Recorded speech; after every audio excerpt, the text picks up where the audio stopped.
Alright, things look a lot smoother now.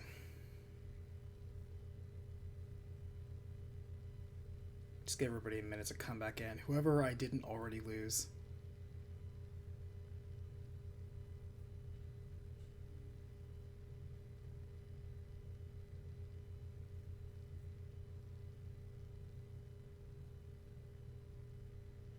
Testing, testing. Yeah, things actually look a lot better now, so just a quick restart of the router and things seem to, I don't know, kick whatever evil was possessing that. So, terribly sorry.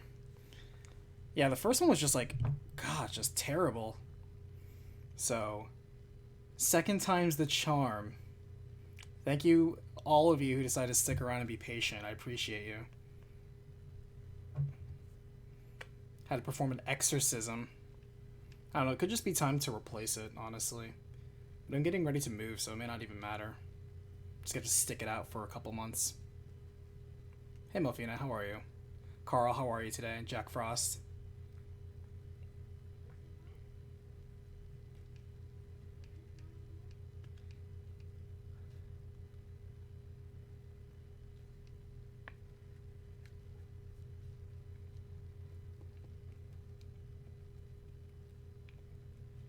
Did you go shoot the hobo that was stealing your internet, says Alessandro? I don't know. It must be all the Bitcoin mining interfering with it. You can only mine so much Bitcoin when you're stealing Wi-Fi from your neighbor's hotspot who's connected to the local Starbucks.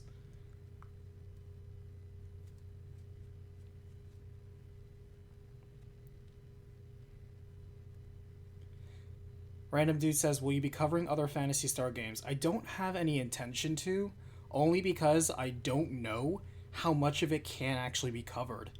Because from my knowledge, apart from a couple of side games that had a few side stories to it, I think like Phantasy Star Adventure and I think Phantasy Star Zero, I think I heard of. I don't know if that even came out in the States. But other than remasters and ports, which almost all these games got ports and remasters at some point, the universe and the online series, I don't know if I have any means of doing that.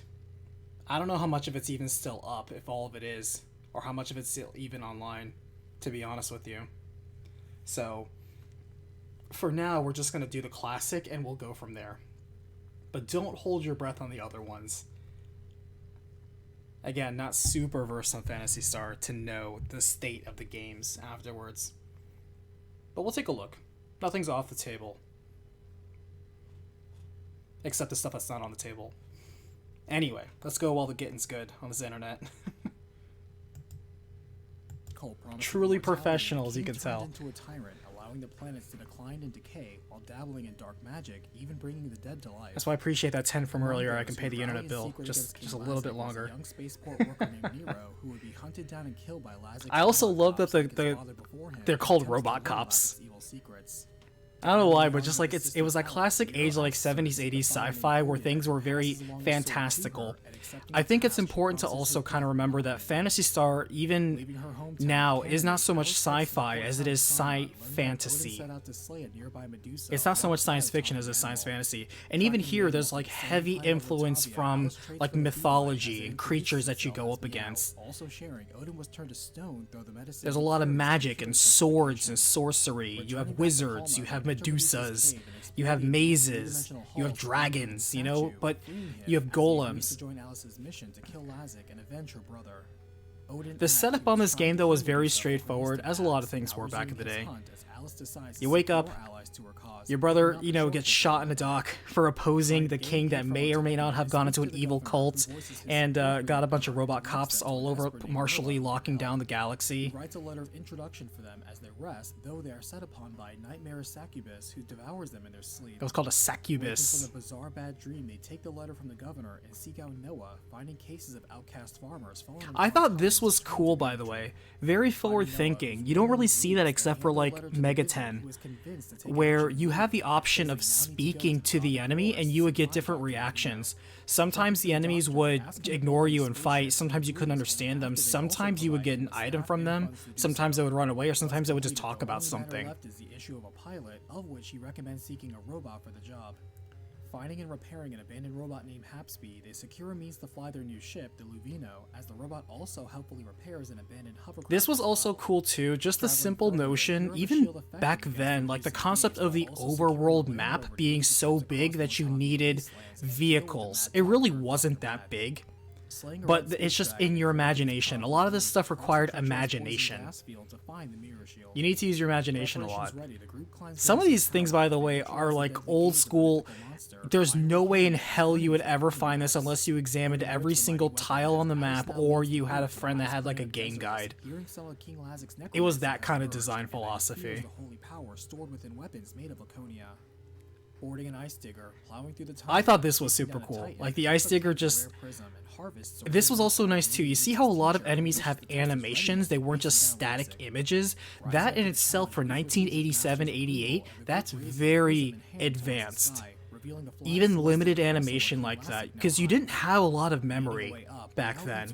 So even very simple things like this, having cutscenes and very, it's like, look at that Pokemon evolution right there. Even this, just having the simple animation going up there.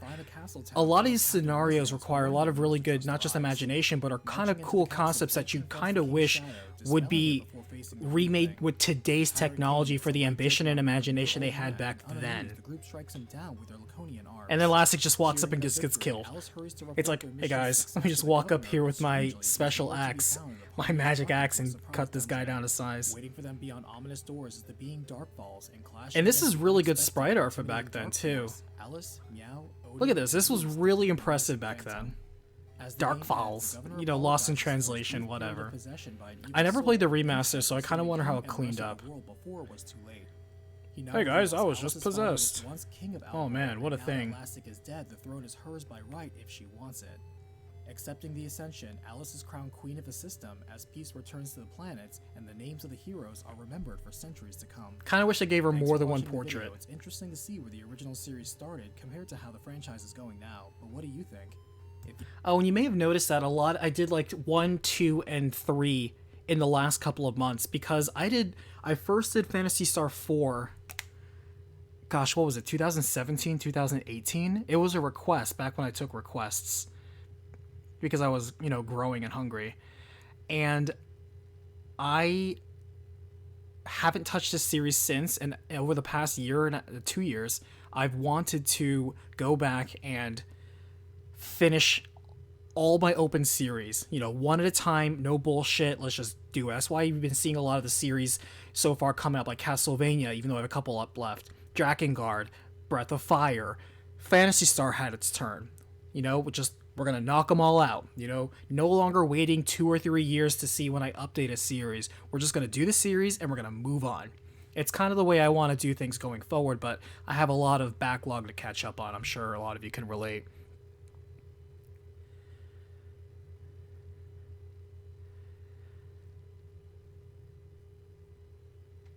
From what you've played of the remaster, it is a bit cleaned up. So one thing that it's always such a toss-up in today's day and age. It's hard to talk to anybody that's below the age of 20 about this, because anybody below the age of 20 has grown up in an era of HD gaming. And it's difficult to tell somebody at HD gaming, where a lot of game companies want to really show off and flex their art team and their polish and their creative visions. That looks really visually impressive. There's a lot of games that succeed purely on eye candy alone, even if they may be very empty in calories otherwise. And I know I sound very old saying this, but you lose the user, like, how can I phrase this? You lose the player's sense of imagination when you do that. It's a problem in horror too, where if you try to show off how the monster looks too much and we see too much of it, it loses a lot of its visual mystery, a lot of the fear, because you see a lot of it. You know, it's not as scary and intimidating, because some of the older style of like shooting and cinematography, they would use a lot of shadows or creepy camera angles, or things would really be done from a different perspective that you, the creator, had, or you, the viewer, the audience, had to really use your imagination.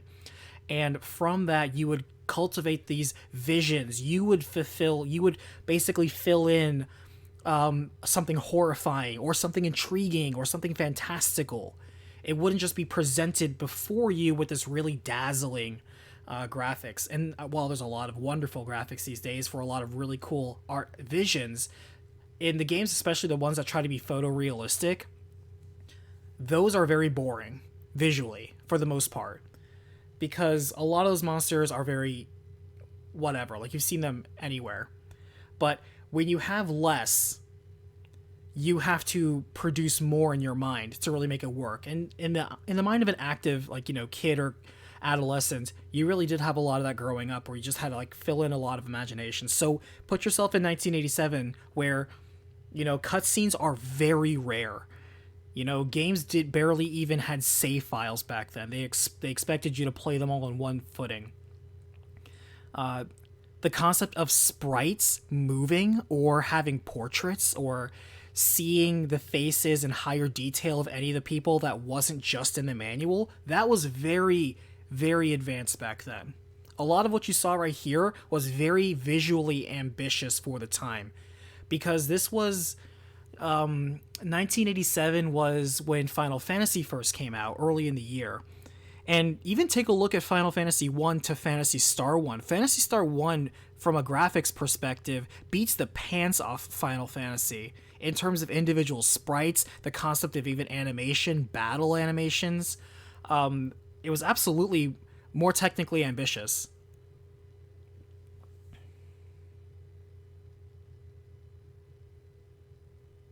Hundred servings, about to be 44 years young. I'm impressed. My first game console was the Intellivision in 1981. I totally understand. My uncle had the ColecoVision. I first played Donkey Kong on that and Pac-Man.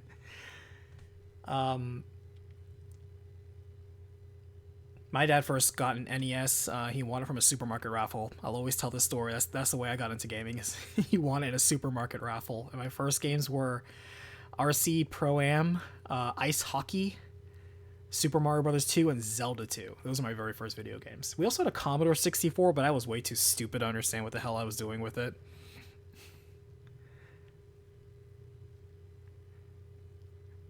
Let's see, because my dad had like a James Bond game on there and some weird drawing app that I was terrible at. You had to like draw with a keyboard. It was really weird. But yeah, like the ambition of this game in 1987 was very positive, especially for the Sega camp, where Sega didn't really have an RPG series to rally behind at the time, because you had Dragon Quest on the Famicom, and then Dragon Warrior was what it became on the NES, and then you had Final Fantasy as well, and both of those were really breaking ground into, and then you had Dragon Warrior, not separate from like the Dragon Warrior we got. It was actually Dragon Warrior that became Legend of Heroes. Dragon Slayer, my mistake. Dragon Slayer, which was like one of the first recognized action RPGs. So RPGs were really ambitious back then, because we didn't really have standards. We didn't have conventions. People were just doing whatever. They weren't even called RPGs for the most part back then, because mostly what people were doing was they were trying to take the tabletop games that they were already playing and just make computerized versions of that. So a lot of it was very heavily Dungeons and Dragons influenced. But instead of being that sort of high fantasy, they were like, hey, what if we went with a slightly more like technological approach to it? Space was still a very big thing in the 70s and 80s. People were all over space. So to have the concept of space and spaceships and Star Wars, that was super huge. Star Trek, of course. Huge cultural influences. Phantasy Star was bold for taking a different direction from the traditional high fantasy approaches. Now, that's about the biggest praise I can put for that, because story-wise, very plain, very simple. You simply have here's a big bad, he comes out, he possesses somebody, you don't do much about him, all you know is he's a big bad, kills your brother, that's your hook in. Even though Alice is portrayed as like the main character, but she kind of takes a backseat to the party, because Meow comes in and is kind of like the main guide there, who takes her to see God, I can't remember what's his face's name. I'm so bad with names. And I literally just did this recap a couple days ago. But the guy who was petrified, your strongman guy. And he's like your warrior. He was the one who was supposed to get the axe and chop down Lazik. He was kind of the destined warrior, more or less, and he kind of did fulfill that. No, Lazik was the king. Odin, yes, Odin. Thank you. Because I was like, it's not Thor. It was another. It was another name. It was Odin. And yeah, Odin rocks in with his axe and gets the job done with Meow. Like, they were kind of the original team, and your brother was kind of like supposed to be like that main person. You kind of filled in that shoes. So yes, Alice is the quote unquote main character, but it's also kind of not about her. She's kind of a backseat to this, which even then, this was beyond the time where it's like these days they would probably make a big deal about, oh, there's a female on the cover, female empowerment, blah blah blah. While it's true you didn't have like a female centric games, this wasn't really a female centric game. It's just a game that happened to have a main character be a girl. And like, this wasn't like a big controversial thing for back then, because back then games were already so diverse, it wasn't a big deal. It wasn't social messaging to stand out because you had a female on the cover, because we already had diversity anyway. So it wasn't special.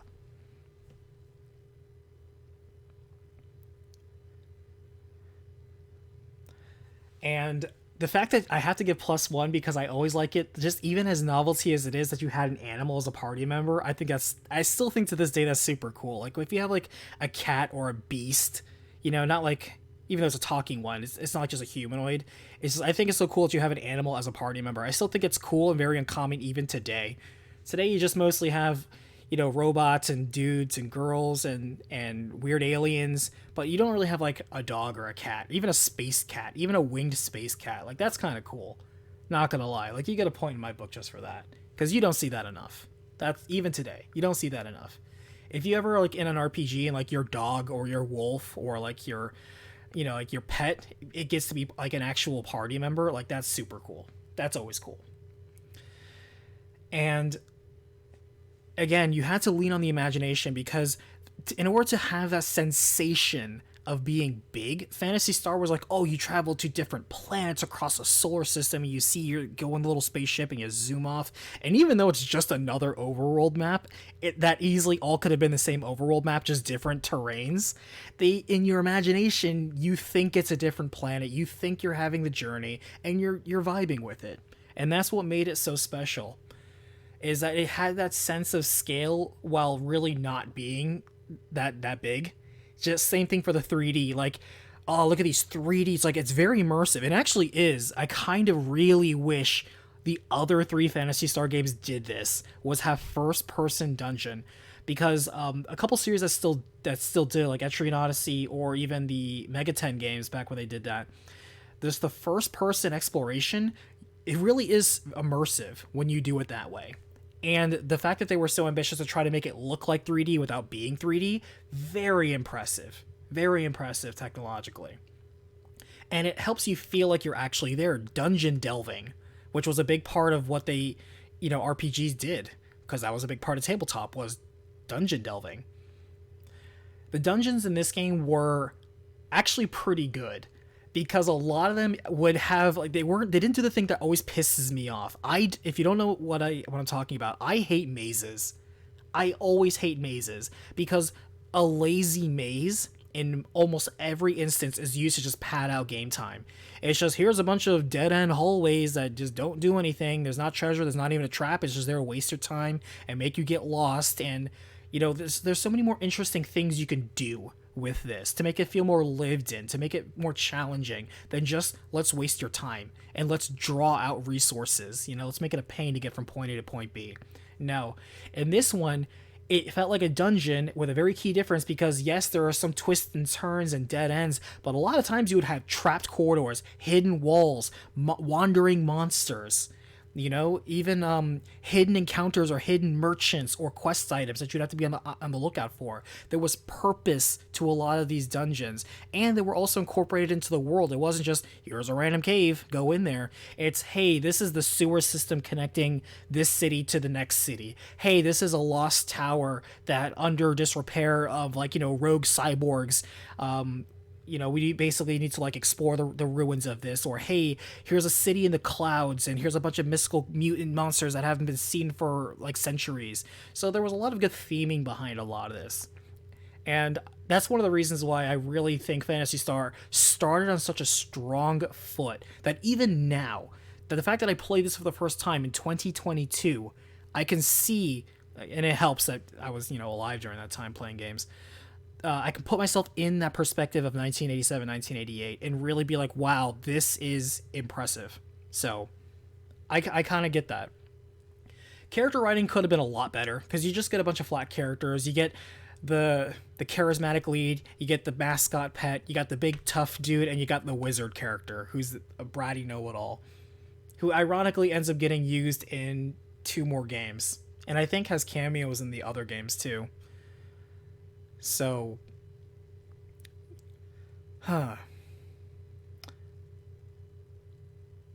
Phantasy Star 100 Servings is still my favorite franchise. I bought it for my Master System in 1988, teaching my kids to play PSO on the GameCube now. Nice. Respect. Benjamin, I've actually heard of a game once where you actually had an entire planet as a party member. An entire planet as a party member. I don't know. That's not ringing any bells. D's Cookies, how old were you when you first played it? This year's old. Because I played it this year.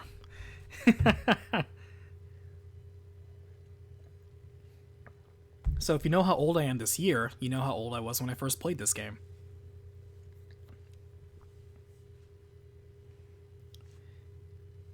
Braun, hey man, you're awesome. Thanks man, you're awesome too. Play Paper Mario the Thousand Year Door. So, Braun, don't drop whatever it is you're holding. I have actually never played Paper Mario Thousand Year Door. I actually own it. I do own it. I own it because where I was working at one time, buying and selling video games, somebody actually sold it, and I saw it. It was like a practically brand new copy. I was like, I hear this is a really popular game, so I just used my employee discount and bought it, and just tossed it in the backlog pile. I never touched it. So I actually own Thousand Year Door. I've never played it. Heard a lot of the reputation about it, but it's on the queue. It's one of those that I've always wanted to play. Same thing for Super Mario RPG. I've actually never played Super Mario RPG. I've heard so many people sing its praises, and so many people like fangasming over like Geno for Smash. And I was like, I don't even know this character. He's like from one game that like most people don't even talk about these days. So yeah, I that's a blind spot for me. Anyway, let's move on to the next one. Phantasy Star 2. Which, the Phantasy Star series is interesting. It really does seem like from every single one of the numbers installments, they just changed hands. Like, changed writers, changed directors, changed teams, changed creative visions. Oh, excuse me. Burp there. Pardon me. So, yeah.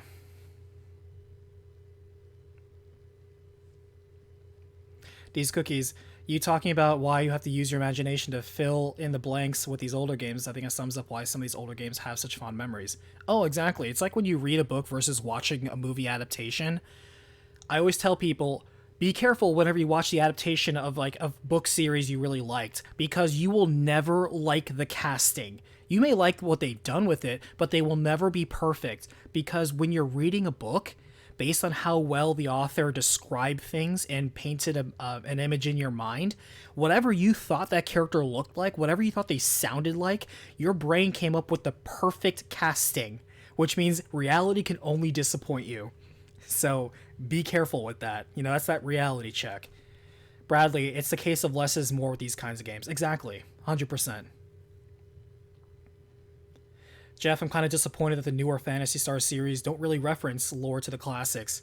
If they did, I totally missed it. I can't speak on that, but I'm with you. They really went with the world crafting here.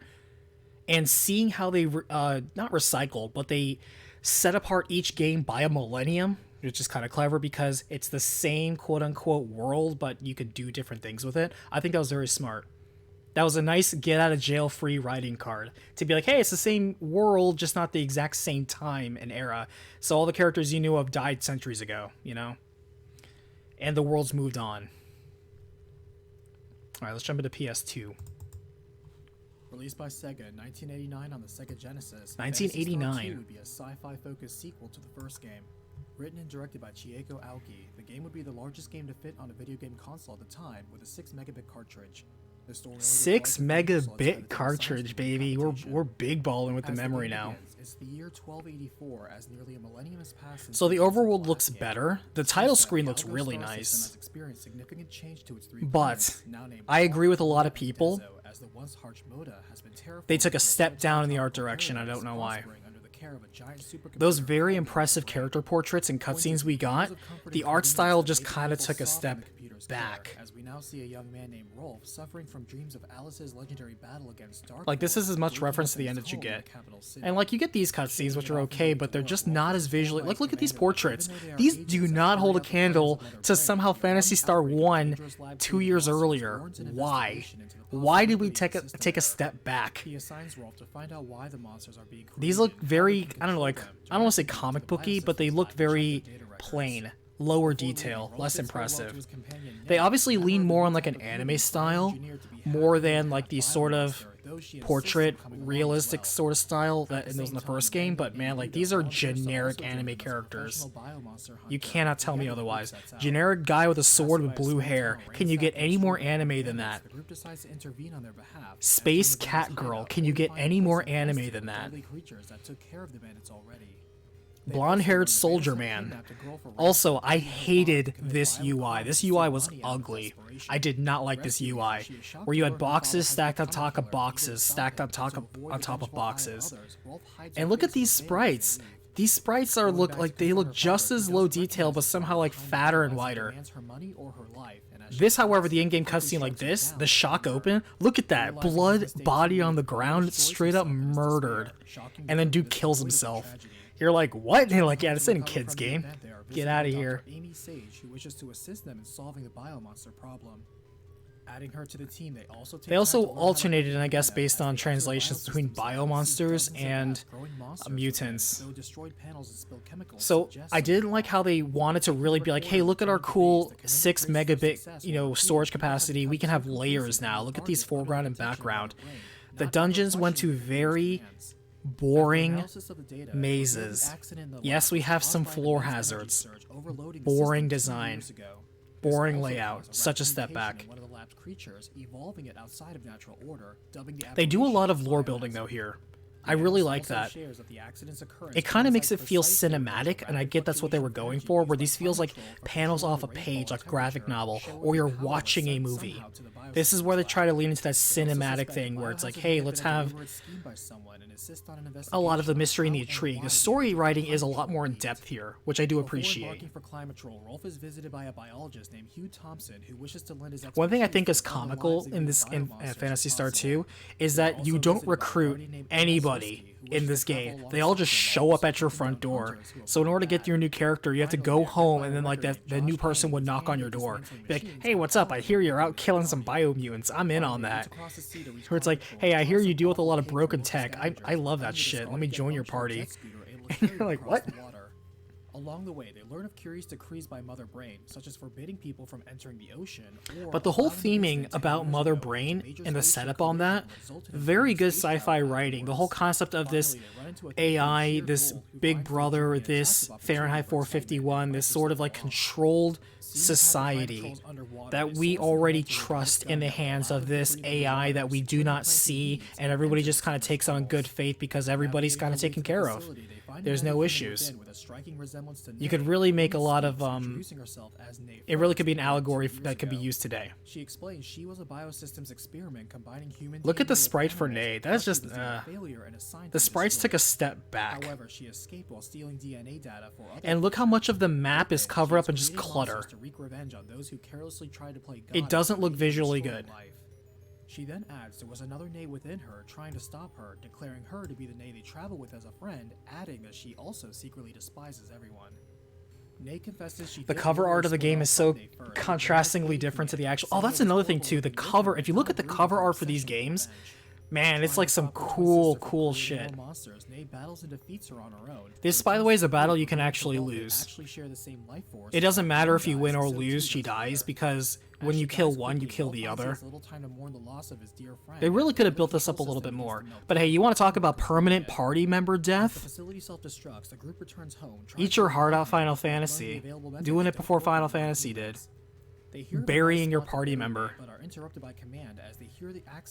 And even like the NPCs, that was actually one thing that I did like about this game. This is one of those, again, this was very common back in the day.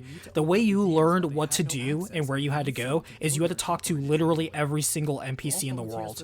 That's the only way you got your information. You talked to literally everybody. But as the game went on, many NPCs and towns updated their dialogue. And that was actually pretty cool. That's very thoughtful writing. Also, your boss is such a bro. This entire time you think your boss is gonna backstab you like in the first game, and he has your back the entire game. He's all like, I trust you, man. You're a loose cannon, but you got good instincts. It's like he totally has your back. Also, and I do have to say though, that even though the battle system is still very simplistic, the idea of kind of seeing your party members briefly on the screen was kind of cool, and the sprites themselves, even though they had less animations for the most part, they did have a lot of good variety. And the theming was kind of okay. A lot of, like, where they had the robot army, you had a lot of, you barely copywritten, looks like it's stolen from other pop culture. By the way, Parma, I like how this thing says Parma, but that's not how it is in the actual game. So they didn't update their firmware in the prison. Startled awake, Rolf is met by the man who saved them, a space pirate named Tyler, who left Palm. I like how Tyler comes in, saves you, and then you never see him again. He just bounces. You're like, yeah, so I saved you, and this panda blew up. Man, that's rough. Anyway, I'll drop you off. See ya. And you think he's gonna join your party, he totally doesn't. Destroying Mother Brain, but doubts that's true. Regardless, he agrees to help bring them back to Moda, but mentions there was a man they should seek on Dezo who could do things that Mother Brain can't. Safe back home, the commander was relieved to see them alive. But yeah, the commander, to lend them the planet's last such Chad. To follow their lead to Dezo, warning them the Palm incident has panicked them. And everybody's freaking out. I like this concept too, where it makes sense where sometimes in a lot of RPGs you're like, how come nobody else is using airships as often as we are? You know, they kind of like hand wave that away. And over here it's like, well, nobody, like Mother Brain said, it's unsafe to fly, so why would anybody learn how to fly? And you're like, oh, that's a good point. Why would anybody learn how to fly? The Modens in this game, I think, are hilarious because they have 3 different ways of talking. You talk to them, and half of them are gobbledygook. Then you can put on an accessory to understand them, and they'll like talk like kind of normal, and they'll say like kind of friendly things. And then you get another item that really says what they really mean, and they talk such shit about like to your face and behind your back. It's so hilarious. I think that was like, this was actually really smart. I like that. Alice's battle against Dark Force, there have been others to emerge to threaten the system over the centuries. Rolf. I don't know, just your main character's name is Rolf. The Esper gives Rolf an arrow prism that will allow him to see the unseen. I did think that this was a really cool throwback to see that character come back. He's like, oh yeah, just cryo sleep, man. I come back, wake up every couple hundred years, check how things are going. And I like that Espers are kind of like, magic is gone. They don't have a magic system in this game. They call it techniques. It's basically magic. But the core concept of magic is kind of gone. Like, Espers are kind of gone. Society's moving on to technology replacing magic. Equating needs and wants. They could have leaned into that a little bit more, and they sort of did with the sci-fi theming, but I like the throwback here. I think this was very cool. Anytime you bring back an old main character, it was nice. Them the Naysword, stating it will save them should corruption attempt to seize them, and asks if the group is ready to battle evil now. Stealing their nerves, the group agrees, and with this, Lute says he will send them to those who watch Algo from outside the system, teleporting them to the spaceship Noah. Cutting through the strongest biomonsters they have ever faced, Rolf leads the team deep into the ship until they come before a strange box blocking the path. Curious, and you're like, did you have to open the box that was seething with evil? It's literally a Pandora's box metaphor, and they do it again in Phantasy Star 3, where Dark Force is literally in a box, like it looks like any other chest. Also, you kind of feel that Lute sends you to die, and he knows you're going to die. Because he's like, oh, I can pull you out, or, you know, like, he just sends you there. And he sends your party members there too. and then you see Mother Brain, and then Mother Brain has a point too. Like, I like this, where Mother Brain is doing these things on purpose, and it points out, it's like, hey, you're about to make a very selfish decision. You are going to ruin the lives of everybody if you kill me. Nobody's going to support you on this. Everybody's Wi-Fi will be down. Nobody's credit cards are going to work. Nobody will be able to post things on their smartphones. Everyone will hate you. People can't breathe. Their AC won't work. They can't get their coffee. Everyone's going to hate you. Though Rolf feels there is a sense of hope on this path. Before they leave, Lutz tells them there is someone else still on the ship, and checking it out, the group is shocked to see. And this was such blew my mind. I was like, this is so interesting. We're like, who the hell are all these people? And then they came from Earth. Earth is dead. And all these people came from Earth, and they're like, oh man, we're gonna go to this star system. Oh wait, there's already people here? Damn. Well, I guess instead of killing them, we'll do the arguably more humane thing, and we'll just kind of set up their demise and ruin them, while at the same time terraforming everything to be Earthling standards. So, you know, whatever, we'll just move the indigenous people out and just take over. Whatever. And they killed them through convenience. They didn't start open war, they let the people poison their own society. And then I love this, where it's like, well, fuck, if we're gonna die, we're going all out. And so everybody's just going crazy. Everybody's killing each other. It's a literal battle royale. Hundreds and hundreds of Earthlings against this party of 7. Everybody's unleashing everything. You know, there's no way out. There's no way home. Nobody wins, and you don't know what happens. This game had such balls ending that way. I am very impressed by the ending of this game. I really love the ending of this game, because you do not see an ending like that bold, that's able to take you on an adventure that's thought-provoking and interesting, have a twist, and then have a twist on that twist, and then just leave you with such an open-ended mystery. Phantasy Star 2 took a step back in some areas, but one way it was a step forward was absolutely its writing. Phantasy Star 2's writing was absolutely a step forward. It's kind of a shame it took a step back in a lot of other areas, but when it came to the setup, the execution, it was so good. Character writing, I didn't like, because the character writing, they just kind of injected. Everybody comes in, it's like, hey, what's up, Rolf? Here's my life story. Anyway, none of this is gonna matter. I'm just gonna join your party now. Use me or not, I don't care. I really don't matter to the plot at this point. And they don't.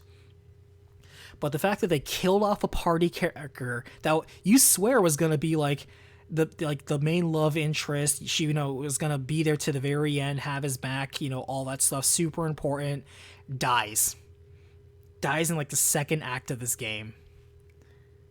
And you're like, damn, they killed the cat girl. And then they do a whole thing where it's like, they don't just kill the cat girl, the entire party's probably dead. I saw some people say like, oh no, at the very end, like, you see the spaceship sort of, no, you don't. That's a lens flare. You do not see anybody leave. That is hopeful thinking. Nobody survived that ship. Everybody's dead. But yeah, like, that was a ballsy ending. Very good execution. Phantasy Star 2, I'm telling you. Great setup and execution for its plotline. I'm impressed by that. I would love to see that storyline done today. Just modernized. It's like the first one where it's like, I really wish they could have fleshed out a lot more for a lot of the ambitious vision that they had. Here, I want to see this story, but done just like, let's do the same story, but do it just, you know, better looking this time, a lot smoother. Because I'm going to be real, Phantasy Star in all 4 of the games, the battle systems are very blah. They're very blah. They're kind of not really all that important or impressive. You really don't have to think too deep about them. You can kind of auto-attack your way through. In fact, I think this is the game where you could actually set up auto-attack. I know you can in 3, but I think in 2 you also could auto-attack. And for 90% of this game, you can just auto-attack. And that's just it. You really didn't need to do anything. But the cinematic presentation of a lot of its story, the continuation, the continuity they had with the first game, I really like them building the lore while setting and telling their own story. That was pretty good. It's just such a shame that the dungeons were such garbage in this game. And the art style, for some reason, was just not as aesthetically pleasing. End of Millennium had combined magic and combined skills. See, it's been like 4 or 5 years since I played 4. I think, like, I want to say 4 felt better, but it's been such a long time, I cannot remember, honestly.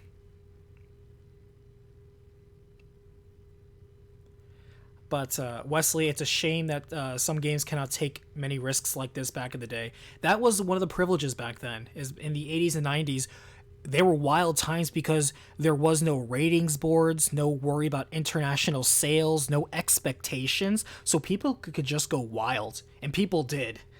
There were a lot of wild games back then, and you had the opportunity to be a lot more bold, a lot more creative, and you didn't have huge expectations back then. A lot that like back then, we really didn't have series like you do now. You didn't have IPs with 20, 30-year long histories where you have a fan base that expects things of you. When you have a new IP like this and you have the first game and then you have a sequel, with the sequel, you have so many options of, do I simply do what the first game did but better, aka refinement, or do I just go in a different direction and I can just be good but for different reasons in a different way, aka innovation. And that balance of innovation versus refinement is always the sequel gambit that you see even today, but you just had a lot more license and liberty back then, so you can kind of be envious of the fledgling roots of a series. A lot of games didn't necessarily even get sequels back then. You had a lot of one-off games that died, or they made a sequel and it sucked. At the end of the day, you still had to make money. I don't exactly know how well this game sold, so for like 1, 2, and 3, you'll notice that like typical recaps, I kind of give like the sales data. They really didn't have the sales information public back then. They didn't really disclose it like they do now, where it's all super publicized and people flaunt their sales and only hide it if they're really shameful. Back then, nobody really did anything. In fact, they hid the real names of people in the credits. They used fake names and aliases because they were afraid of their talent being poached. So they concealed a lot of information back then. Video games was still very fledgling back then. People are just figuring stuff out. You know how it goes.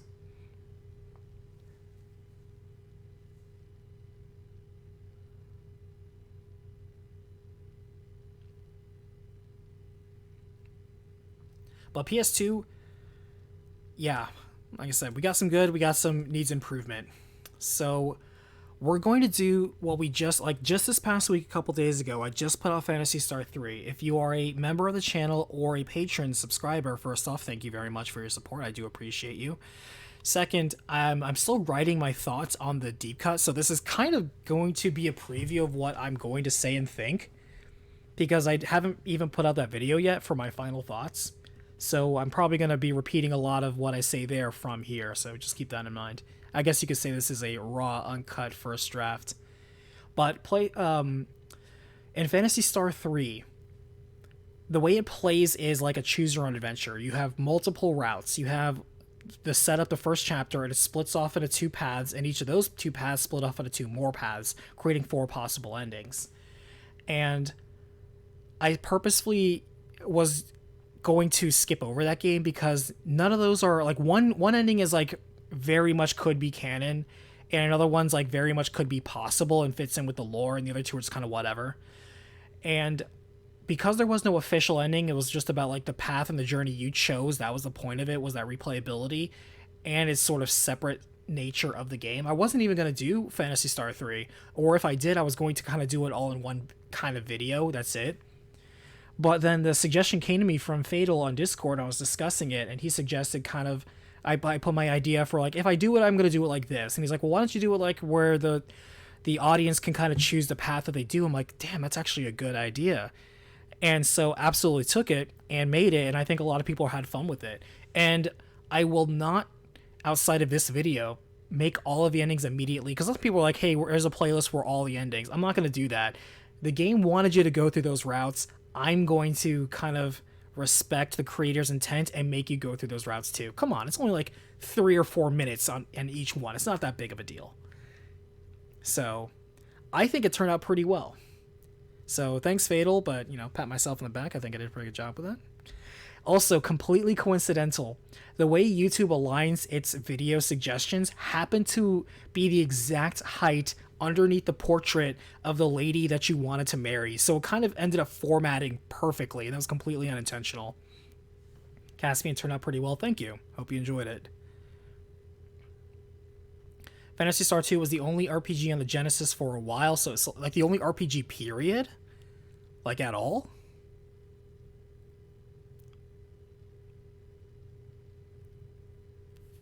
Wow.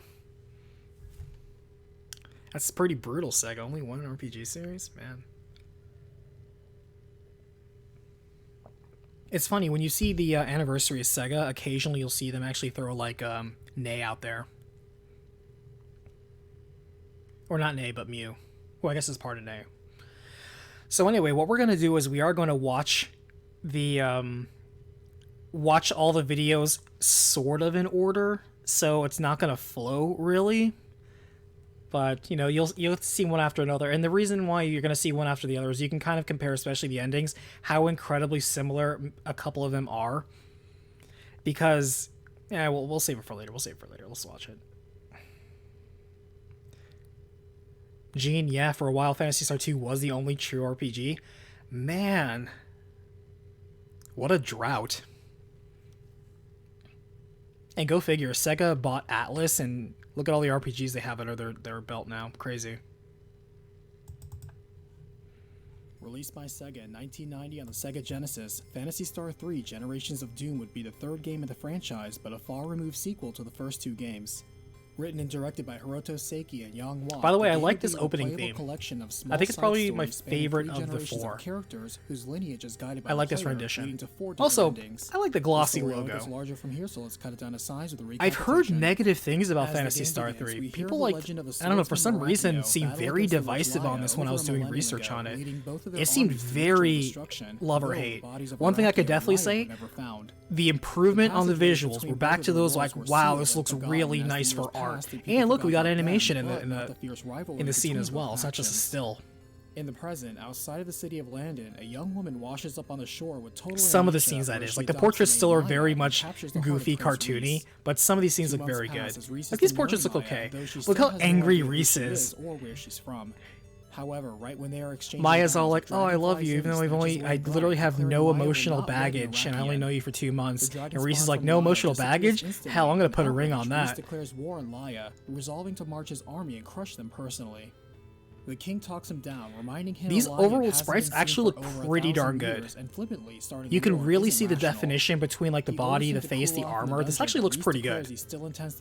I like how even, like, the soldiers and the queens have, like, defined body proportions. They look pretty good in the armor too.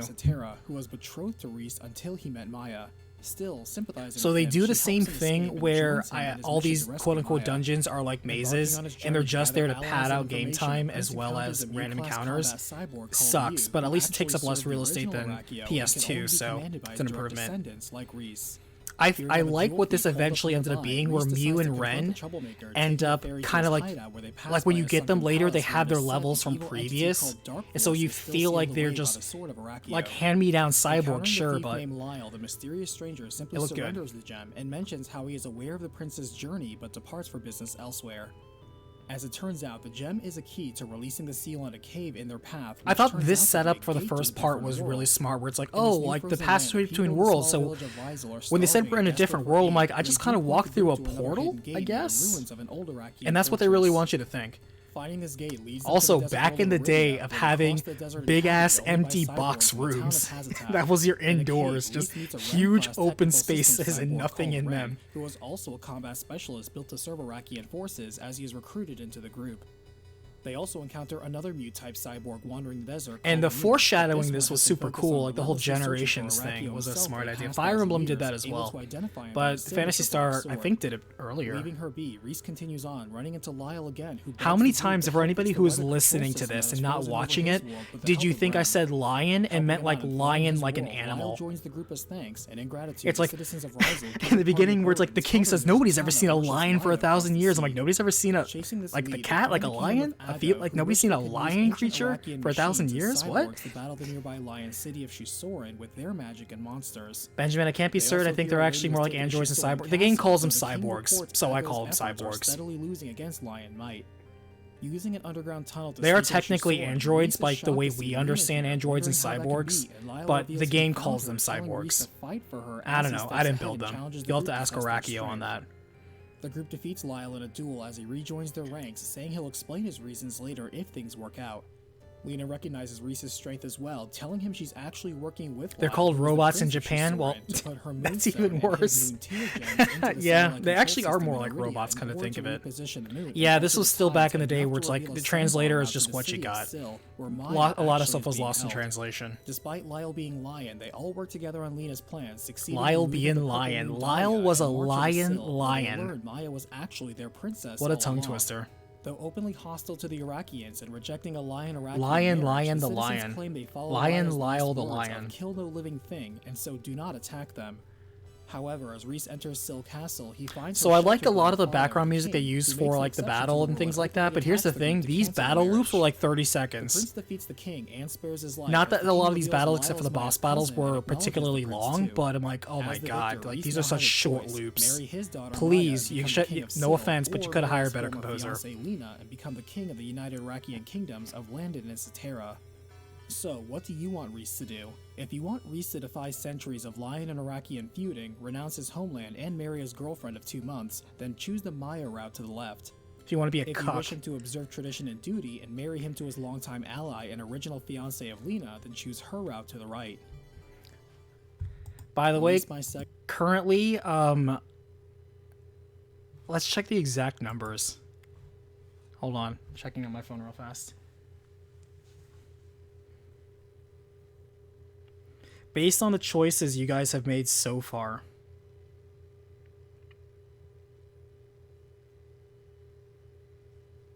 Oof.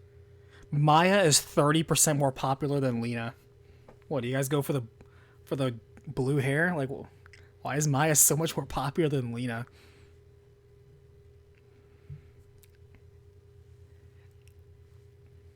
Yeah, for some reason, people really went for Maya.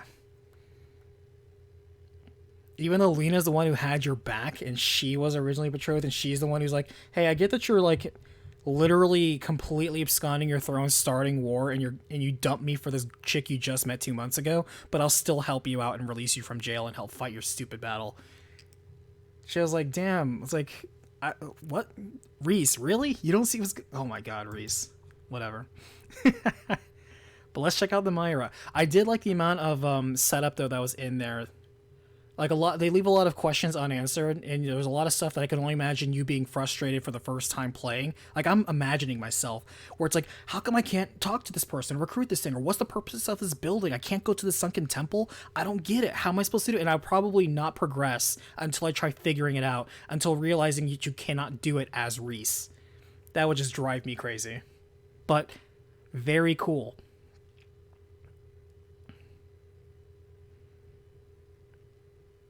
Many people just like the whole Romeo and Juliet scenario. Yeah, I get that. Max Knight, how's it going today? My preferred path is to marry Lena. Hey, there you go. I kind of actually, if I was playing this, I would have picked Lena first. But let's do Maya next. Choosing to follow his heart, Reese marries Maya, now ruling over the peaceful land of Syl. I will become your husband. A son named Ein. For 15 years, the young prince would enjoy peace until war would come to the kingdom. I also like the again. Phantasy Star An way of army spelling cyborgs have names demolished their in army like of this sort of monsters, and King fantastical Lyle way. It's like a Shusoren normal begs for name, their but they aid. just kind of spell it in a very Turning to his fantastical son, way. Reese tells him to seek out the legendary sanctuary. I also of love how when Satellite all these in guys case they become need it, dads, they and just send grow you and Ren to help them. stashes. Like these dad First checking stashes. in on Reese his is still uncle, angry Ein as an sees old dragging man. back He just King has a Lyle, bigger refusing stash. to abandon his people, as And he was Lyle's created by just his cousin, grizzled. He Princess also Leia, has a and stash. learns even the nearby kingdom of Ago doesn't know who is leading the cyborg army. One thing that was very cool about the different paths too is that you would get two sides, and more than one side than that, of different conflicts. Like, you get to hear more than one side of the story, and I like that. The parts where they did not recycle the story, I think, were the strongest parts of writing in this game. Giving him the Dragon's Tear gem to open the way.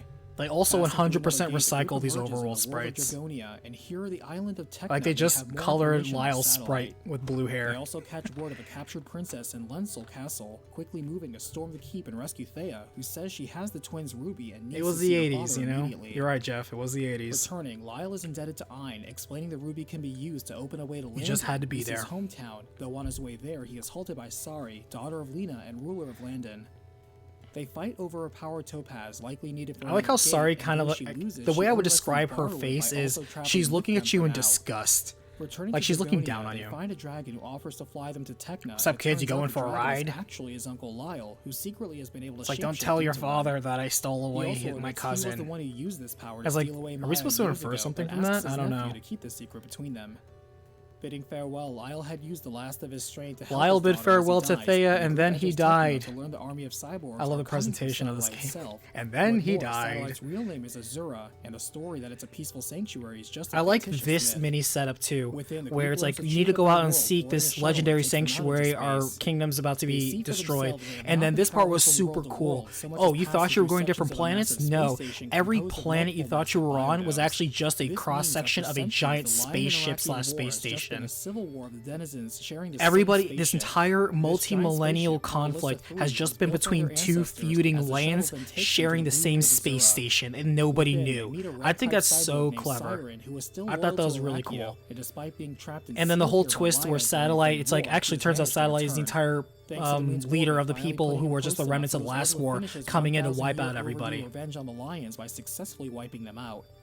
As the two clash, the party Also, one thrashes the criticism, cyborg, I did but not Siren like the claims technique things system in aren't this over game. as he escapes for now. 90% of all Now the claiming techniques Satellite are for garbage themselves, and the remnants of the useless. Lion And the people whole move thing into where the like, new oh, home, you can where make King things Ys more decrees his expensive son or should marry cheaper, soon and whatever. establish his own kingdom on I did Azura. not like the technique So, system. what do you want This Ein is to a game do? where again you If can he wants mostly him to just rule the heal and survivors of the auto battle Lion your way people, through. You then didn't need marry him anything to his else. cousin Thea and pick her route to the left. You gonna marry your If you cousin? want to It's resolve what the your rivalry uncle would with have wanted. Iraqians in the wake of the destruction of his people, then have him marry Sari and pick her route to the right.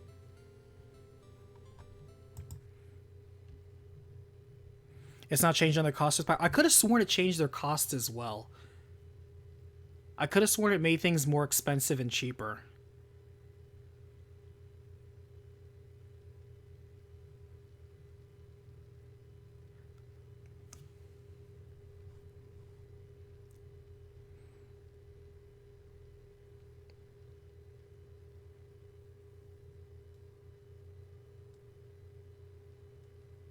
It made things more powerful. Okay, I guess I imagined things.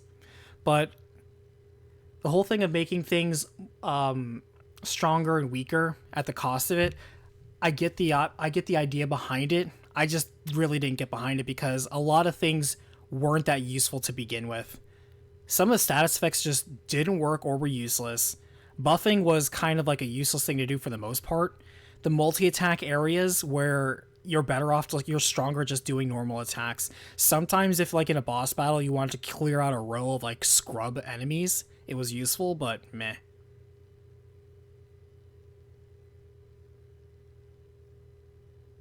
I'm sure I imagined it. But thank you for the correction. Alright, now let's go to the less popular Lena. For some reason.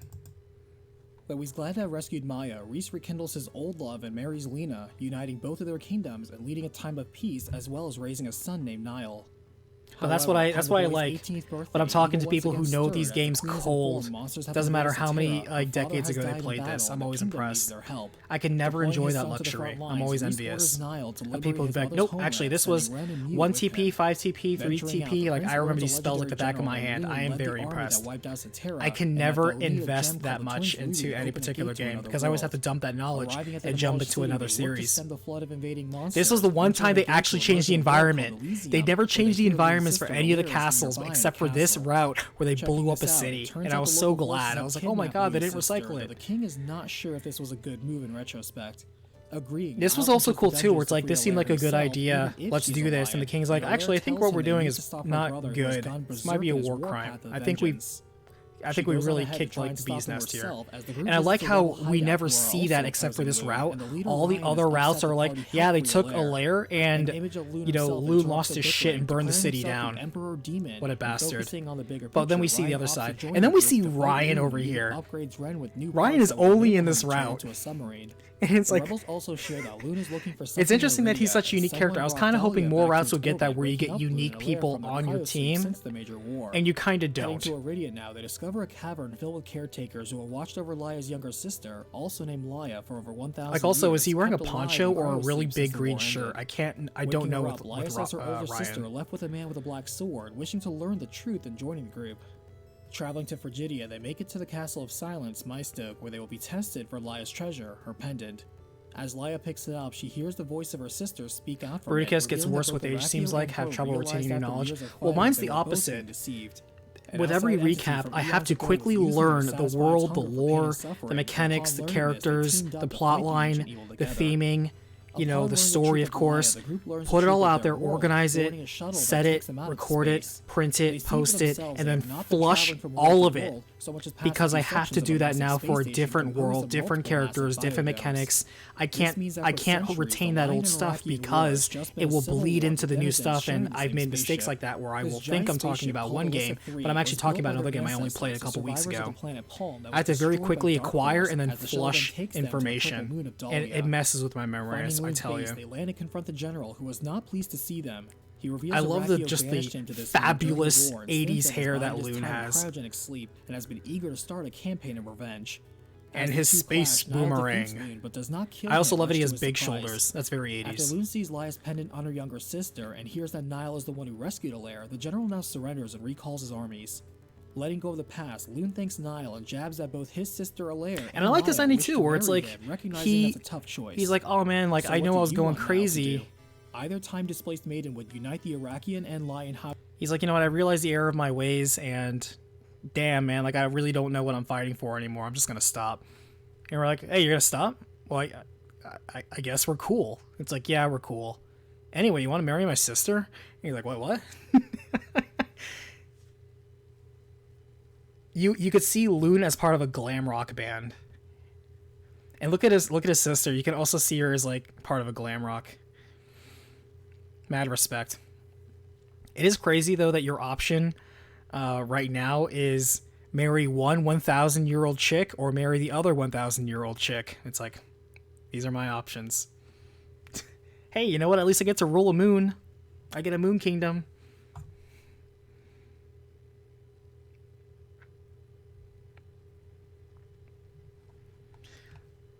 What's interesting is that among the 4 different endings, I guess people maybe either watched all of it out of sheer curiosity, in which case, thank you very much if you did. I appreciate that. But it's actually pretty even. I don't see an overwhelming bias on any of the 4 different endings. I wonder if that's because people just genuinely didn't bother with all 4, or just were curious. So...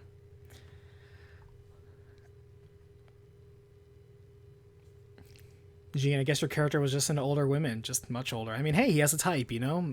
I'm not slamming it. It's cool. Somebody told me in the comments that there was only 2 save files on the original cart. I'm like, that's brutal. 2 save files, but 4 endings. That's brutal. Alright, anyway, I'm going to do it in the order that I originally did it in, which was, I think... Because I had the luxury of modern-day technology and using save states, so I didn't have to go back and replay the game. I could just reload a save state and pick another ending. That's one of the cool things about playing in the modern day. Let's see, I went Thea... Because I did the Maya routes first, and so I did Thea and then Alaire, I think. And then I did Laya and Sorry for last. Wedding Thea, Ain's rule would bring new prosperity to the new space kingdom of Azura, and in time Thea would give birth to a son named Sean. Years later, as Sean would come of age, worrying news arrives that the Alyssa 3 is destroying Azura with There was 3 orbital save files? bombardments Oh, I coming guess from that means that somewhere on person who posted in the spaceship. comments was a liar. With no time Just left to kidding. do anything They but probably just escape, King misremembered. Pine tells Sean to use the shuttle to escape as he and the Queen will go down with the moon. He advises Look at them his to go old to man Alyssa 3 stash. and go to Landon, his grandfather's homeland. Dispatching Mew and Ren Not with gonna him, lie, hurry the prince to the I shuttle didn't as it lifts know off and all the escapes endings were going to annihilation of recycle the Azura last just in time. leg of the journey. Crash So landing that's in the why the desert land Sean of one Libya, the is group takes slightly a long more trek to detailed than Landon, the where they other learn ones some of the because cyborgs have turned when I against saw their some of the Iraqian lore was masters, and recycled, I Sardi's was like, I protect don't their need to people from repeat all monstrous this. army of someone So called I Luna, left the Elia's whole most trusted revelation with the general. planets in the Sean one Iraqi because Spanish Luna this to is the follow only to playthrough Dahlia. where No you one's meet quite sure the how Neo he's lived an Palm entire and it doesn't millennium, but he's explode here or now, die. seeking So life's it was treasure more in relevant Libya. for them to learn Speaking about with Queen the Neo Sari, she Palm also feels and the the war origins will of the end upon Alyssa finding 3 Lia's in treasure, this and one, tasked the group to rather find than it the other ones, first, because you could pointing learn them to about them in the next other world ones. over for It just Judea. meant more in this one. Upgrading Ren to be able to turn into a submarine. I'm not gonna lie, every time I saw Ren just change form was actually kind of cool. I thought it was cool. I was like, if you're gonna have your robot transform into like a jet plane, yeah, I want to see that transformation every single time. Hell yeah. If only he could change into a truck and I could say like transform and roll out. But you know, I missed the obvious pun there. Let no one say I didn't try. As Leia picks it up, she hears the voice of her sister speak out from it, revealing that both she Gina and had it on Arachio Sega and had realized 3 that save after files years of on it. It fighting, wasn't the that they original were both being Japanese deceived. one that had An 2. outside Maybe. entity from eons ago See, was 'cause Max using is to saying it only had satisfy 2 hunger save for pain and files. suffering, and upon learning this, they teamed up to fight the And ancient Jesus, evil 3. together. So Leaving his pendant behind we as don't a know. message for the future, the group knows who needs to hear this revelation next, heading to the biodome of Elysium, the last home of the pilots of the Alyssa 3, in order to reach the Dahlia moon.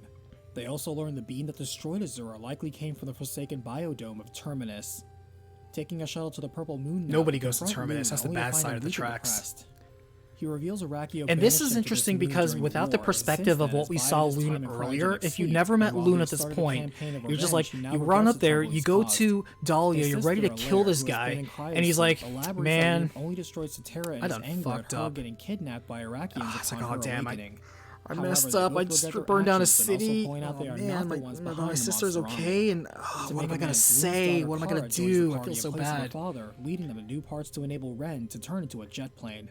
And then he's Finding a like, don't town worry, of father, I'll record take your keepers sword and called kill Reloaded, things in your learn name. everyone It's in like, Alice 3 is I think it would have been descendant cool of for at the least one people of playthrough Palm, once a for planet Loon in to the Algo join, star just system regular that was as Loon. destroyed by an evil being known as Dark Force. Dark Fortunately, Force. the people of Palm were innovators and wise to Dark Force. This I felt was a little bit of a cop cop-out. Where it's like, you're telling me that Dark Force, where it's like, oh man, I think Dark Force is going to blow up our planet. We better build 400 space arcs, each the size of a continent, and spread out to save our people. And Dark Force didn't catch that until after they left. And he's like, wait a minute, I just blew up that planet, but there's 400 ships I never noticed being built. Although how he jumped from ship to ship to destroy them, who knows, Dark Force power, whatever. Traveling now to the sunken palace where Arachio's sword is, Sean pulls the blade, only to free I think the Dark whole Force from scenario his is just prison, kind of funny who to me. quickly flees. This one I never understood, where it's like, there's Dark Force. You know Dark Force is sealed there. Why do you need the weapon to subdue Dark Force to release Dark Force just to use the weapon to subdue him again, and you can't beat him? I guess you're just going to take a chance on yourself? Like, you could have just left the sword there. He wasn't bothering anybody. Well, that's not true. He still was influencing the spaceship and the other routes. Within, they find schemers that because he still was influencing these bastards over here in the chute to like do evil things. Paths between the biodomes and allowed evil to spread. Waiting to face him is Rulakir, the Dark King of this castle and twin brother to Arachio. He admits that after his family died in the ancient war, his heart became black and easily susceptible to Dark Force's influence. However, after the party strikes if you look at him it from a down, his distance, darkness lifts and he thanks Rulakir them, looks like he telling has them to no defeat Dark body. Force beyond here. He's just a floating Confronting the head recently reconstructed with a monster, mantle and Sean, boots. Mew, Ren, I did Leia, like and this. Kara We're just defeat the climbing approaching over the Dark clouds Force and as like, it wah, fades wah, away, wah. saying it regrets not smashing both moons. Laughing, Dark Force assures them it will be back again in another I like he's millennium, like, ready to destroy any descendants. like you they can just have. see Dark Force Exploding in anger, Sean falling, declares the and he entire has two political middle shield is fingers too up, evil like, to ha ha withstand ha, it, unleashing the you beat me powerful today, Magneto but it doesn't mean technique, shit because I'm destroying gonna the come entire back city in 1,000 his years rage. after all you bastards are Mew dead, warps and I'm gonna just all do out it to again. safety, Ah, suiting eat up shit, spot the die, other and missing he's just like spaceship, piecing Neo out. Palm, who hails them, explaining they came to investigate the explosion they detected earlier. They figured Dark Force may have risen and was going to help, but seeing the group won, now He's like, we can't defeat him. We can only kick the shit out of him for 1,000 years. Thanks for watching the video. What did you think of that ending? Go back and watch. So this is probably like the happiest ending. But yeah, I think it was still a cool setup to see that, yeah, Palm got destroyed the last one, but most people got out, you know, and moved on from there. Even though the Motons are like, yeah, fuck those Palm people. And I was like, damn it, they lived. So, that was Sean.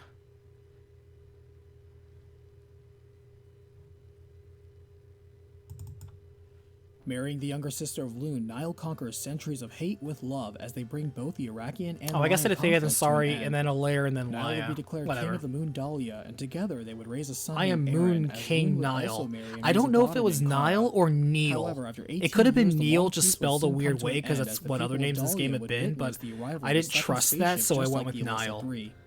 To their shock, the Alyssa 3 would Nobody's open fire corrected on a me so sister far. ship, and though they would return fire, the Alyssa 3 would destroy the newcomer.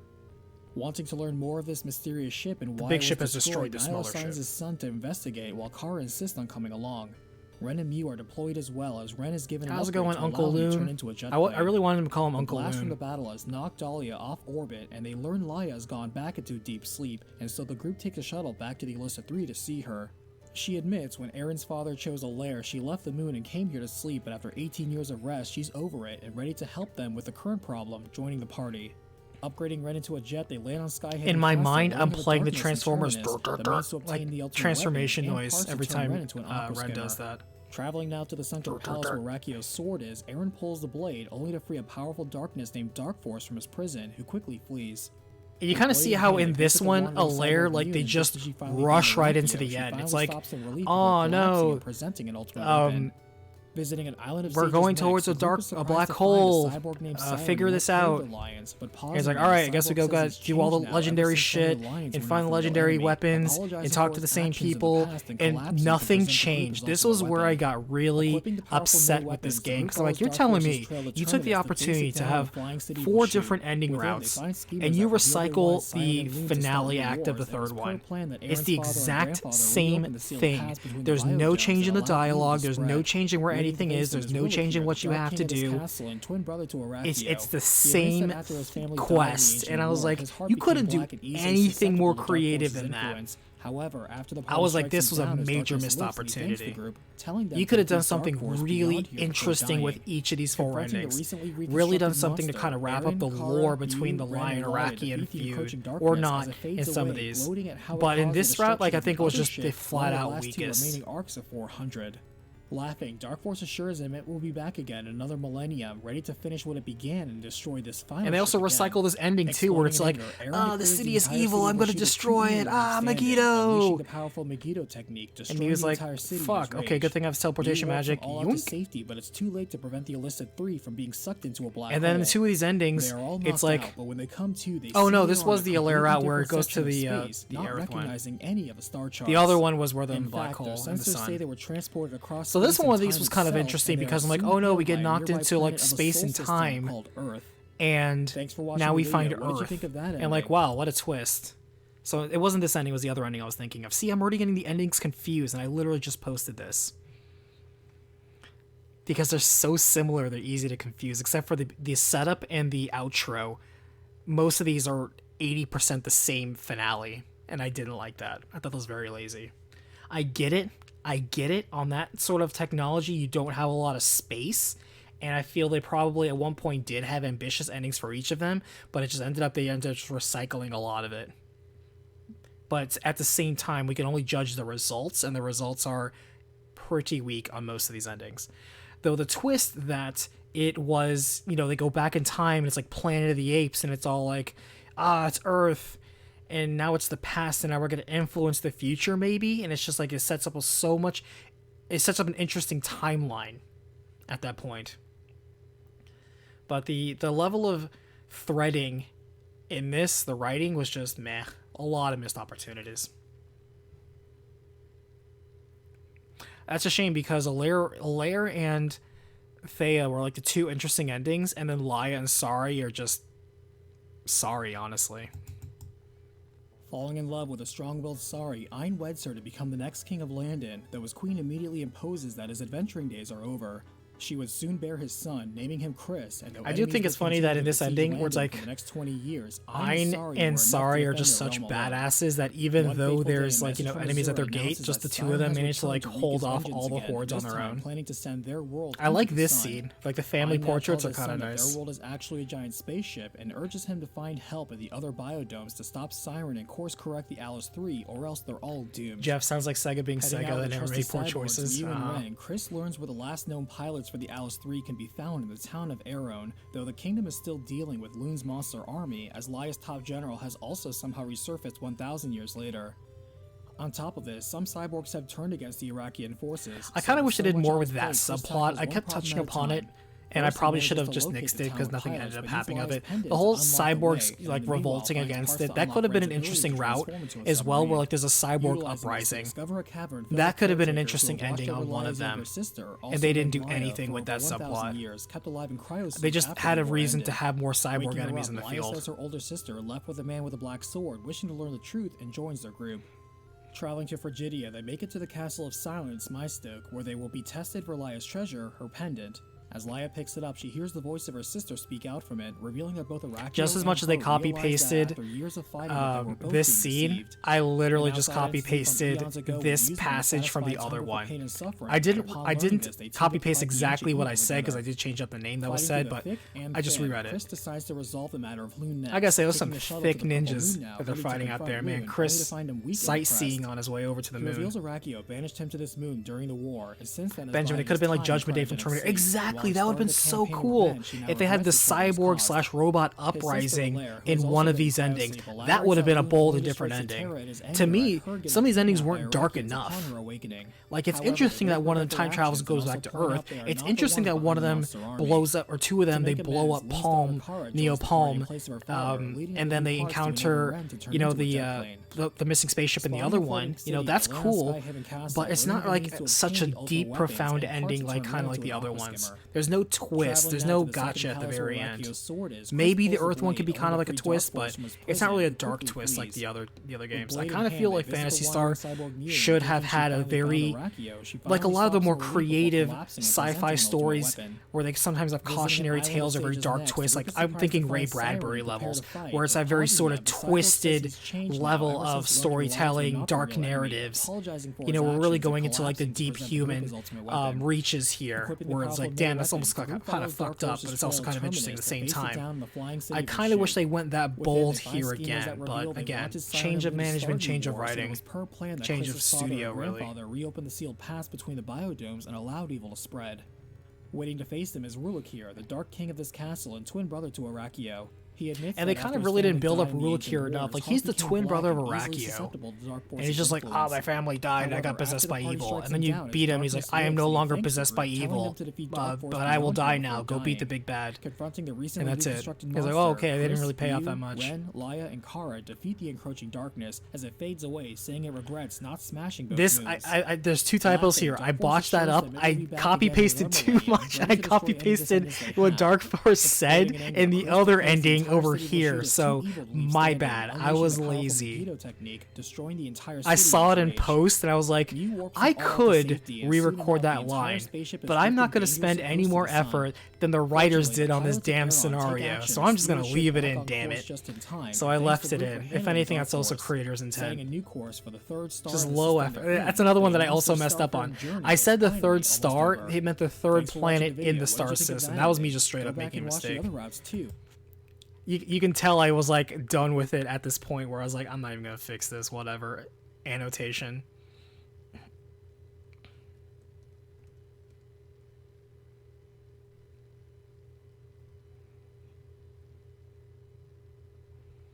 And yeah, Gene, I'm with you. I don't like how in every single one of the endings, Siren's like, hey, I was actually planning my revenge after I got away from your dad or granddad, depending on the playthrough, and turns out I actually just don't want to fight anymore. Sorry about that. I guess I'll just die now and give you my ultimate weapon. What? He does in all 4 endings. Siren just gives up. You don't fight him, you just find him in the Isle of Sages, and he's just like, oh, well, I found new purpose in life, I'll just die now. And then that's it. Sorry about that, guys. It's like, One of those endings should have been where, like, the revenge of Siren. Siren strikes back. Siren leads the cyborg armies and ruins the Alyssa 3 and takes over. You know, that should have been one of the endings. But they did nothing. Or even taking it the other way, where Loon should have had victory in some sick, weird way.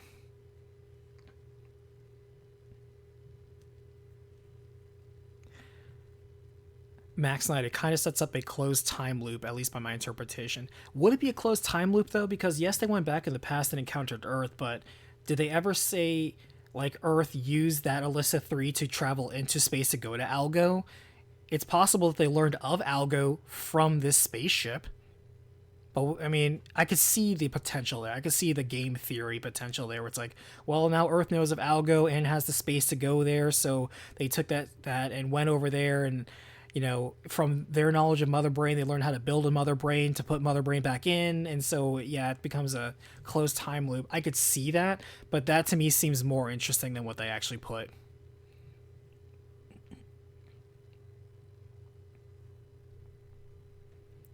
It's never said, but how else could they have come to Algo and set up Mother Brain? Well, Mother Brain, if I recall correctly, was something that was set up on Earth already. Like, they had the technology. They just brought it with them. They didn't build it when they were in Algo. And Algo was a star system that Earth was aware of. Like, we know of the Algo system. The Algo system's a real system. But, like, we knew of it, and I guess they just kind of went there, just like Palm did. They spread out this armada and kind of felt out, where it's like, yo, Earth is depleted. Let's go to the nearest sign of looks like life, and so let's go over there and check things out.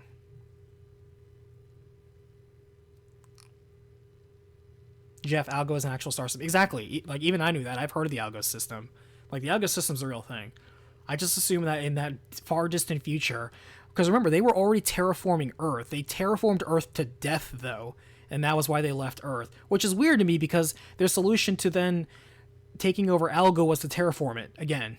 It's like, but wasn't that the thing that caused the problem? Whatever. But they just, for some whatever reason, couldn't unterraform or re-terraform Earth back to a livable state, or any of our other planets, apparently. So they went all the way over to Algo. But who knows? Again, all those are great questions that were never explicitly explored, and it would have been more fascinating if they had, which I feel we can agree on, Max, that it would have been more like, this is an interesting scenario. How would Earth know to go here? It would certainly answer that, wouldn't it? But they just never really explore it, so we're just left to guess. I'm with you. I also hunger for that potential, but they didn't. They had so much on the table, they dropped it. It's lost potential. Bummer. Alright, I think all that's left is Laia. Marrying the younger sister of Laia, Nile unites the bloodline of Arachio and Laia, ending the years of war and hatred between their people. Laia would bear twins for Nile, a boy named Aiden and a girl named Isn't it interesting how we still have, like, However, Orthodox after 15 churches years of peace for the kingdom, on this Gwyn would planet? begin to have nightmares of falling into a dark abyss, and a sudden violent shake would hit the land like an earthquake out of nowhere. Nile assigns Aiden to investigate the cause of the tremor, sending random with It him, bums but me out. Gwyn This is insists the, on like, coming extent along. of, like, the Her cutscenes father we tells have, them where to some visit of their the friend scenes Loon got for more a little bit information, like so a they seek scenario shelter there. to I follow felt they Yoon. could have been a little bit more Passing through cinematic here. Elysium, they are shocked to learn in Aeron that the Alyssa 3 is actually headed towards a This black is where my hole, formatting making was Gwyn's wrong, in case you're nightmare wondering why it's foretold this. widescreen instead of They soon fly to Dario, aspect, they or are like greeted 4:3 by a ratio. lair, who tells Aiden his father once rescued her and asks him to now protect their niece, Kara. Loon agrees, sending his daughter with them with his own legendary sword, warning them I think both it's something interesting he has a evil is gem rising in the as middle they of his investigate head. the cause. As I it was like, turns is that out, an another ornament, or is that spaceship like a just third the eye Alyssa going 3 on? was Like, what's spotted, going on though here? both ships suddenly Is it started like firing jewelry I just upon can't one tell? another, Like, he's causing wearing the a shaking pendant, it but I felt just can't earlier. see. The other spaceship would be destroyed, but now the Alyssa 3 is knocked off course and drifting towards a black hole.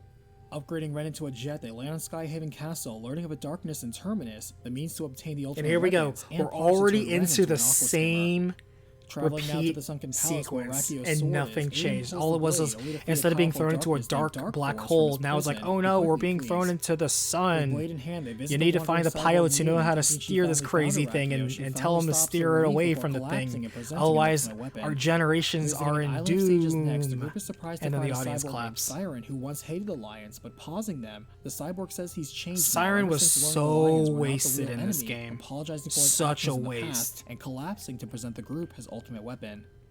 See, they at least did something interesting with Loon in one of the routes. So Loon gets a pass. They did nothing interesting with not Ren, but they did nothing interesting with Aiden's father and grandfather reopened the sealed paths between the Siren or even Mune.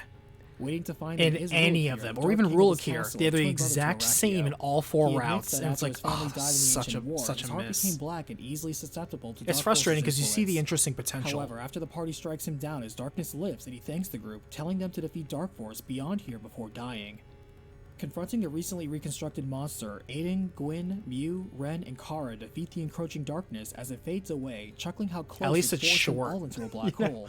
At least there's Laughing, Dark that. Force assures them it will be back again in another millennia, ready to try again. I'm so mad, Exploding in Megiddo. anger, Aiden declares the entire city of Rashid is too evil to leave standing, unleashing the powerful Megiddo technique. Oh shit, destroying somebody's the entire Megiddoing up in the its city. rage. Quick, Mew, Mew teleport warps us them all out. to safety, and soon enough the entire spaceship course He's like, corrects oh in no, time, we're going preventing towards the collective thing. doom of generations Hello, on board, hello, all this is thanks to the Aaron. pilots in Aaron. We are now The steering you pilots away chime from the in, not only thing. thanking them for handling Dark Force, but also to inform them they are now headed to the nearest star system, thinking the third rock from the sun will be perfect for them, finally completing their long journey.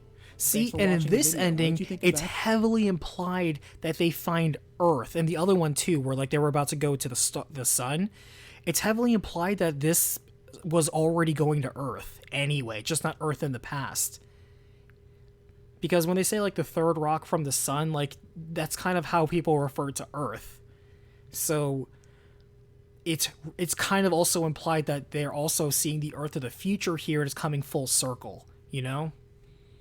So again, could have been potentially interesting. Would it not have been more interesting if they're like, we finally found it, this planet, and they say that like it looks like it could support life, so maybe Earth in the millennium that the Earthlings left and fled Earth because they trashed it, we now come back after the Earthlings are dead, and because ironically we had Mother Brain who killed our planet, we now leave and go to Earth, ironically the people that caused our planet to die, and we now find Earth is now reborn. It's renewed itself somehow. Or worse, possibly more interesting to Ascending, we go there and it turns out it's a ruined wasteland and we wasted our entire resources and we're now going to die on this barren desert planet. Could have been interesting either way.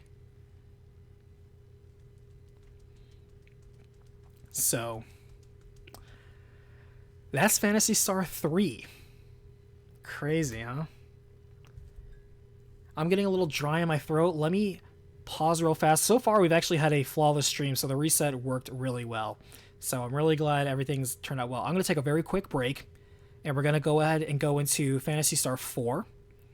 And then we're going to go straight into Tier Maker, where, again, if a lot of you aren't familiar, if you feel really passionate about this series, do not get salty. Get some water right now, because we're going to be talking about the good and the not so good. And this is, you know, separate your personal feelings and emotions. We're going to be very cut and dry here. Very merciless. So we'll be right back.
Okay, we're back. Hopefully everybody got hydrated and got a stretch in.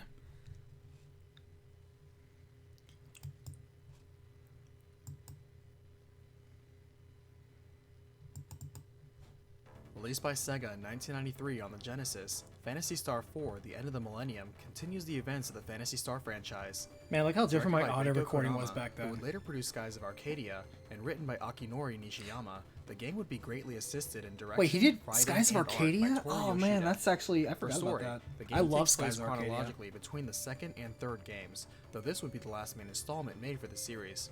It's more For accurate to say characters, it the occurred party changes alongside roster it. along the story across 11 characters, though only 5 are ever fielded at once, and mainly features Chaz as the protagonist. This was back when I used For to do the gameplay, minute-long the party intros and explores an open explain the world game. across 3 planets, with the assistance of a variety of vehicles where battles are random encounters. Battles are standard turn-based fairs. I sound so but players have the nasally ability here. to form macros, which are preset commands for each character to execute in a turn. Oh, I the forgot result of about which can result in macros. combo attacks while easing micromanagement. And the The story only combos, I gets larger forgot from here, about so the let's cut down the combos. size Yeah, for that's, recapitation. this game actually did a good The job story with that. begins by recapping the cliffhanger ending of Also, Phantasy Star this 2, intro's pretty where in good. the Algo I solar forgot how system, good this a music peaceful was. system rife I with might change my mind civilization, what I just advancing said in the arts and about sciences, Phantasy Star 3. I was think governed and 4 maintained actually by has a really good system-wide intro. management AI called Mother Brain. However, after Mother Brain was taken down and the planets were no longer sustained by it, society everywhere crumbled, and one of the planets, Parma, blew up. As another 1,000 I said years Parma pass, blew the up and Algo it was system has blown learned to up. live on its own. Some of the old knowledge from the older times is being rediscovered. In the year 2284 AW, on the planet of Chaz. Motavia, we now see Chaz, a rookie in the Hunters Guild. with You his sound partner okay to me, Elise, thank you, but moving I up can to hear their the next mission. difference. The planet Parma is gone, and so Wait, like what their did I write partner there? Hold Elise, on. To distinguish between Alice and Elise, I will stress the Y as in... I over-explain myself. I still do. I wish I struck with her original name, Lyra. Yeah, honestly. Also, what am I, some sort of bad fan translator for an anime? Being like, translator note, Nakama means a bond of friendship, but we don't have a word for that in English, and so it's just strongly emphasized here. Just wanted to leave that in here. Stupid editor translator note memes. The sprites look better though. Portraits are smaller, which I think is fine because they're also very lower detail. This I feel was like the right size for like the text boxes not taking up 30% of the screen. And the environments you see, they start having more detail and variety. They had the memory to support that, so you can actually have a little bit more detailed environments. Music was also good. I really liked the sort of synth beats that you could get on the Genesis. It sort of had that sort of bassy tune to it that really kind of sounded better.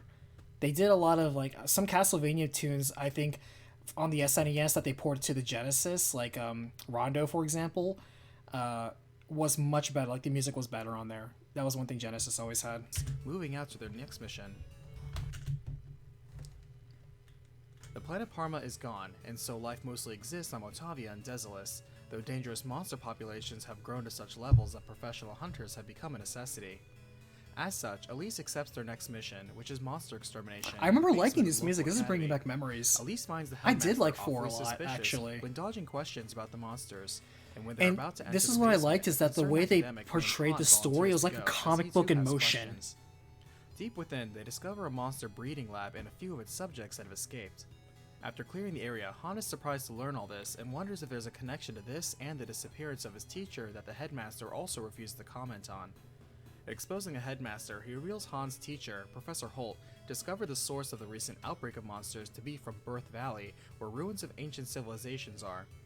They recovered the And it's breeding funny tanks because and began Phantasy Star experimenting 4 was the alongside first revisiting Phantasy the Star ruins, game I but played. Professor Holt never And I came only back. just now played He 1, was 2, going and to send a 3. rescue team, And but a so mysterious now black seeing magician 4 named coming Zio around appeared, again. threatening his life with Look, there's palm petrification trees. if he sent anyone else to Birth Valley. Han refuses to back down. Because I and see a instead petrified hires person, Chaz I would and immediately Elise to think the accompany Medusa him to again. rescue Professor Holt. Along the way, they find a town where all of its residents are indeed turned to stone, but the professor is among them.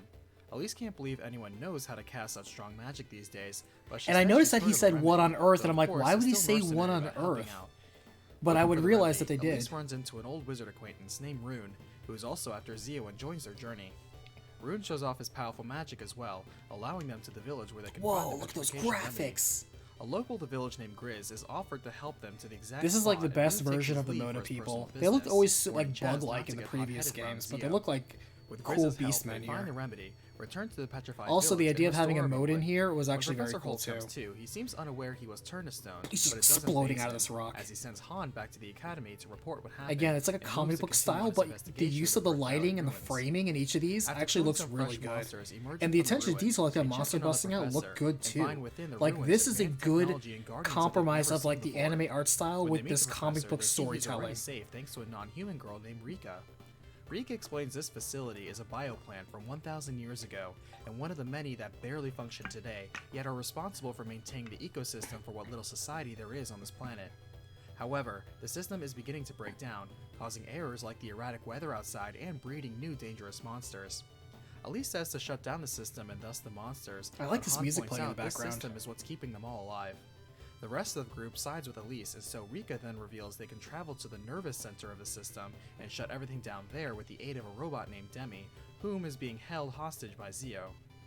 She also informs them of where Zio's castle is and offers to come along. Zio! As It it was turns out, I, Rika Zio, is an all artificial along. life form, the AI here named Seed, made after thousands of years of genetic refinement of a prototype from before. And this is kind of like stepping on what She's Phantasy Star technically 2 only about did a with year that old, but much is imparted with better great knowledge of in-depth the ancient character-driven world, story but is very writing. They're curious doing about a the good current job with it outside here. world. As the group They're also accepts and meets involving with more of the Rika, supporting Seed then cast, begins too. a new protocol for itself, self-destructing after having given the world its final hope. As they gather strength and work the best information spots in town, they find a crashed ship from the planet Parma that exploded Those are the best 1,000 information years spots ago. in town, And guys. Rika explains in 1284 AW, its artificial satellite Gyra crashed into the planet, reducing it into an asteroid belt. Some people were able to escape before the planet exploded, but this ship was damaged and got trapped in orbit around Motavia. The doomed passengers all died, but the computer was able to still operate to today. Though, this isn't the only Parmanian ship to escape, and many successfully landed on Motavia or Desolus, though a few dozen left the Algo system entirely. Traveling and reaching Zio's castle See, fort, and they that's a find bit there's of town a thing outside there where the too, where they citizens said there worship there Zio was and more his than vision, one, urging the but they world, said building multiple a ships utopia survived, only and that's chosen not few. true. Breaking At into most, Zio's two fort, they finally survived. capture Demi. Freeing But her, maybe she heals some the more party, did but escape, this and was maybe right some as more Zio came now back. enters the But scene. apparently they all crashed. Grizz calls Zio out on the destruction of his home village, which Zio shrugs off. Zio declares his god demands the eradication of all life on Zio Algo, looks like he's straight so out of a Demi Clamp cannot be allowed anime to fix or or shut manga. off the nervous system. He calls out to his god, Dark Force, and the party is powerless to stop him. He And you fires see a beam Dark of Force energy again, at it's like Chaz, they and were Elise very shields him, consistent. taking the devastating blow and forcing the party to retreat for now. Back in town, no treatment seems to be helping Elise, and worse yet, Zio built his fort on Elise top of dying. Nervous, so they Another have party to go member through him to permadeath. shut it down and stop the monsters. I like the scene that Elise played urges during them her to find death Rune, scene. who I may think it was a be able good to theme. use his magic Very to sad. counter Zio's barrier blocking the way to Nervous. Grizz remembers Rune left with his village elder for a tower beyond the quicksand desert, and Demi says they can use an ancient vehicle called a Land Rover to cross safely to the tower. Leaving Han to tend to Elise, Chaz now leads the group to find Rune. As Demi shows them an underground bunker for the Land Rover, she explains Zio isn't directly causing the system to be defective. Rather, the command system Zaylan has been issuing abnormal commands. Zaylan is the orbital command center for the entire Algo system's environmental systems. With no way of reaching Zaylan for now, they choose to Shadows, focus on yeah, Zio instead. X1999. Yeah, exactly. I was thinking the same thing. Like he literally looks out of like Demi notes this out is of also X. the work of another system, He the really Blade does. system, controlling like the you cut him and tectonic like it's gonna be movement on 13 Otavia, gallons and of is likely pressurized blood that malfunctioning. explode out of him. Learning this, the group decides just to pulls head a to the sword out nearby of his control body. facility for it and turn it off, helping You with totally the see earthquakes, it. but the overall problem won't be solved until they deal with Nervous and Zelen, and by proxy, Zio. In the next town, they see it's dedicated to the heroine of the first millennium, Alice Landale, protagonist of the first game, and beyond is a tower where Rune is supposed to be. They quickly find Rune, who is here for the Psycho Wand, which can break Zio's barrier, and after they obtain the wand, they return to Elise and find her condition has worsened. Unfortunately, the evil energy Zio used is more potent than Rune's ability to cure, and as she asks Rune Wasn't to this- help Chaz, she this sees off Chaz soundtrack with just some words of going confidence wild here, and I love dies. it. That And night, dies. Chaz wonders how to move forward with his life, while Rune reminds him to think of how Elise lived, and Rika And you gives know him this some is words of Lutz, comfort and as like the two grow it's kind of closer. cool that he's like back. The next day, Han announces his intention to return to the academy, as the rest of the group treks back to take on Zio and reach Nervous. With the Psycho Wand, they're able to neutralize Zio's barriers and personal defenses, allowing them to take him on even as he draws power from a strange and dark force.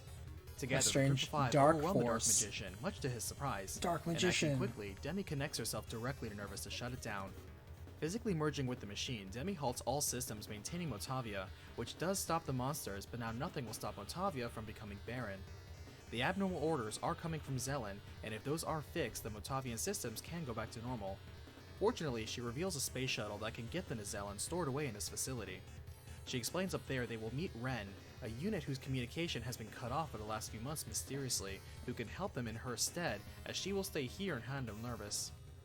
Grizz also stays behind to check in on his Is that little supposed to be the sister, same leaving Ren, Chaz, or is it Rika, just and a Rune to Ren move type ahead to the unit? artificial satellite, Zelen. Inside, they meet the towering android Ren, supervisor of the facility, though he affirms Zelen is not the cause See, it of says the Motavian android in system this one. malfunctions. Reason being, this facility is actually losing power and doesn't have any control, and instead, its sister satellite, Quran, has gone rogue and causing the problems. Originally, Quran was a support system, but someone has entered it and stolen control from Zelen. This is for Ren, so he's just a Ren He offers type to join the model. group help And them actually, now that I investigate look at Quran. it, he has that Rika's weird glad face to have thing. him along, as Ren was one of her teachers while she was in Seed. As they move out, a stowaway agent Yeah, it couldn't have been the Dark same Force Ren. attacks them, Like, and amidst the battle, their ship is Rika just damaged, said so. forcing them to crash land on Desolus, now an ice planet. He's just a Ren type unit. Landing safely after colliding with a temple, their first contact with a Desolesian is with Raja, a comical and quirky priest, mad at their landing. Their ship is unrepairable, but Raja says there is another ship he knows of that can fly, and joins the party to show them the way. He mentions refugees from Parma landed here ages ago. I like that and I still called them ship Modans among in the last one, descendants but I here. meant the As they travel, Dezolans or Raja whatever notes they're the called. snowstorms are harder But I and like longer that than the normal, Dezolans and are still conjectures such that the like climate control sassy system of people. Desolus must also be awry. After following a lead, they And I like find how a one of hidden them joins ship your named party after and he's still just like a legendary quirky heroine, the comedy Landale. relief character. Finding it in pristine condition, I they kinda like blast back that. into space to the Quran, landing safely on the satellite. Investigating within, Rune is shocked to see Dark Force Dark melded into the facility. Force. Chaz and Ren jump into fighting it while Rune advises I'm caution. going for it. And as the group pours I'm everything really into feeling it. destroying it, Rune is hesitant to celebrate their success. Battle animations looked good in Ren this too, starts by the fixing way. Quran. Chaz I wonders did how like Rune it, knew what and they Dark did it Force in was at 2 as first well. glance. Like you And see the Rune character admits like he's seen Dark Force go before, and though sort of like declines commenting more. slash or hack at Rika the notices the snowstorms are the still enemy. rampaging in Desolus. limited. Raja It's has like an very idea Dragon why. Questy, Ren but reveals an ice looks tiger good transport still. along It's the way better. to It's an Garuruk improvement. Tower. Raja suspects they encounter a tribe of talking muskcats. The chief of the village, who gets a familiar feeling from seizing Chaz, gives him a treasure and sees them off. They pass another village, And I ruined totally overcome did by not zombies, get that and reference another village because of Espers overcome I by a didn't strange know illness. about When Raja Meow. collapses suddenly, I didn't Rune know and Rika about know they because sense I the didn't play presence of a Phantasy black Star 1 energy by this wave, time. especially from the Garuruk Tower. Raja But I think that was a warned really about. cool. Now that I look at it Now again, I'm like, hear oh of a wow, they headstrong really did Esper reference named that Kira, back. Who has ventured into Garuruk That's kinda Tower, cool. and the group decides to go support her. Rescuing the Esper from a crowd of killer trees, she thanks them all and introduces herself. She explains she has an idea of how to get past, and references how Lutz, a legendary wizard alongside the I said heroine Alice Lutz 2,000 versus years ago, Lutz. is still alive in the Esper mansion in her Whatever. village, and he would Fantasy know a wizard way. names. As they approach, the Espers within recognize and make way for Rune, and within Lutz's room they see it's empty. Rune now steps forward and states Lutz left this world years ago, but only physically. He left his will and memory inside the telepathy ball to be transferred to his next incarnation, who happens to be Rune himself. He is actually the 5th generation Lutz, and he has been returning because Dark Force is a calamity that is resurrected every 1,000 years. While he's So not sure basically, Dark Force has Lutz been became a destroyed in lich. Quran, He made a suspects the true root of phylactery evil has not yet been destroyed, and just transfers his chooses souls to and memories believe in between Chaz as the bodies. hero who'll be the one to emerge Hey, you know what? victorious. After It's finding not like an anybody enemy else from knows Lutz's magic. past who hints at a greater power, they storm Garuruk Tower, surprised to discover a second Dark Force within, also interfering with the entire Algo system. After teaming up and destroying this Dark Force, they see Grand the stormy skies Cross. of Desolus clear up immediately. Glad to help resolve all this, Kira bids farewell to the group, though they see fire erupt into the sky from a nearby temple. Investigating, they find the entire temple gone, and the bishop within explaining that while the dark forces have been beaten, the profound darkness still exists. The profound darkness is the true root of evil, of which Dark Force is but a tool. The Dark Force on Desolus came to find out about Recros, said to house ancient secrets, to which an arrow prism will show the way. Rune recalls Lutz had an arrow prism stowed in a temple on Motavia. The good old arrow With prism the help of coming Demi, back. they secure a water vessel to deliver them there. Along the way, We need they a secure discover water Daughter, vessel. an Man, abandoned if only you were prototype a Ren, you of could just turn into like one. Seed that has Man, sent what's up with androids to modern day disrupt Rens? They all just other don't build them systems like they not used under her to. control, including Ren when his communications were blacked out. Under the misunderstanding of establishing peace and order per her protocols, she again attacks Ren, and the group is forced to shut it down completely. Arriving at the island temple where the arrow prism is, they meet a man outside the temple who introduces himself as Seth, an archaeologist, and while Chaz allows him into their group, Rune senses something Man, off. this music's kicking As they ass. travel, This actually Seth seems sounds really starstruck good. by Chaz, who enjoys the attention. Though, as they claim the prism and it reveals the way to Recros, Seth suddenly transforms into a dark force, alarming them all that it can disguise itself as a human so well. Now hurrying to Recros before the minions of darkness get there first, they find there was the an beacon not imposter only leads among to us. space, but to a fourth planet in the Algo system that has somehow evaded all of their sensors, the planet Recros. As they land, they're hailed telepathically by a person named LaRouf, who explains the fourth planet has an invisible barrier, and with its highly elliptical orbit, it only swings closely to the planets of the Algo system once every 1,000 years. He greets them as the Protectors, but demands they meet the Guardians of the Tower of Strength and Tower of Courage before he reveals the answers to their questions.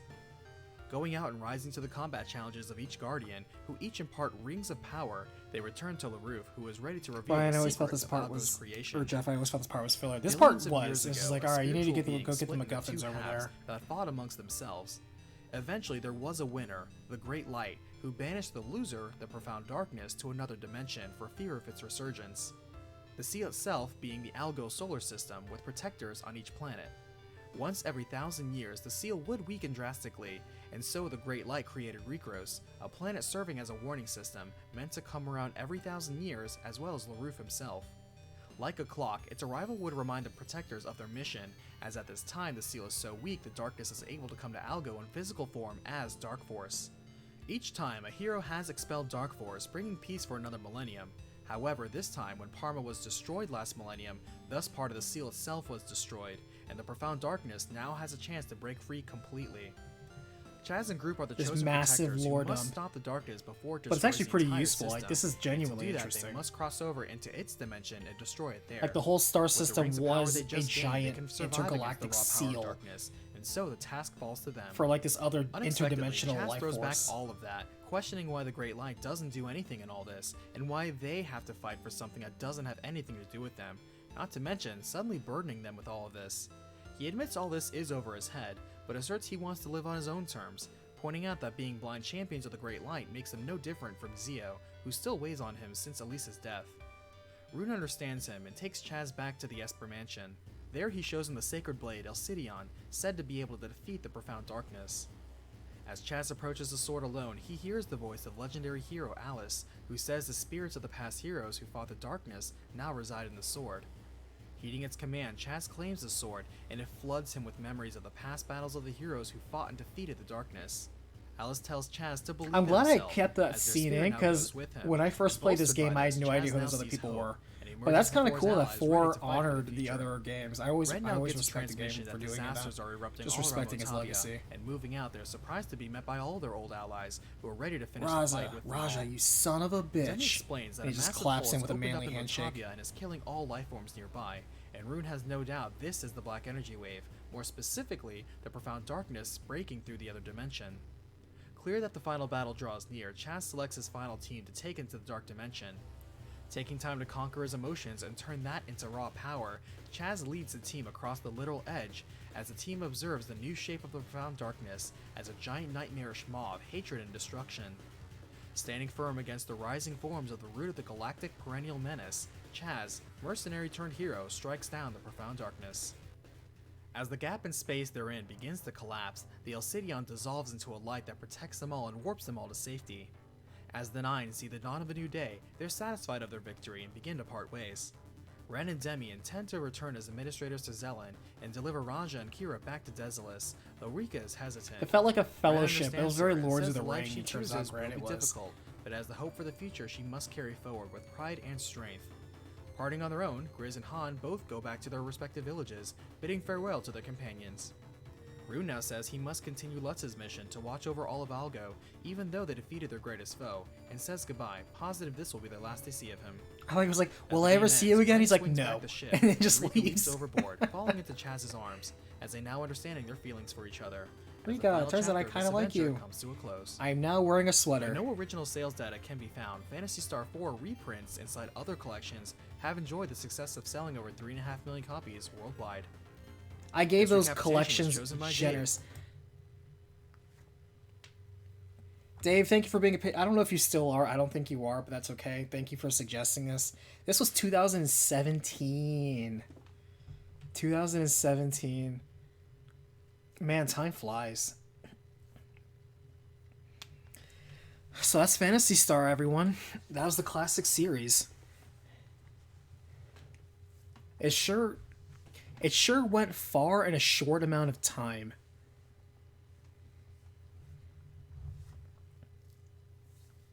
Four was pretty good. I forgot. Again, it's been a while, but I forgot. And yeah, Fantasy Star 4 was actually pretty good. End of a millennium. It was end of an era as well. So I ask you now, chat, everyone who's watching this, who watched the recaps, and definitely the people in chat who have, more thoroughly played and understood these games better than me. Besides the story, besides the character, besides the gameplay, which are all comparable, what are two other things you think are defining of the IP Phantasy Star, but were also represented in each of these four games? What is iconically Phantasy Star about it?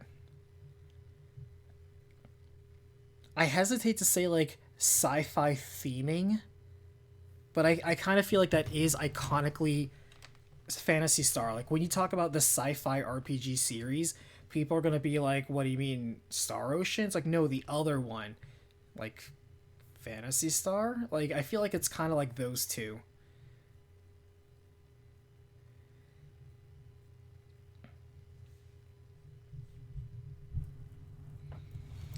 Ryan, will I be doing the spin-offs? Probably not.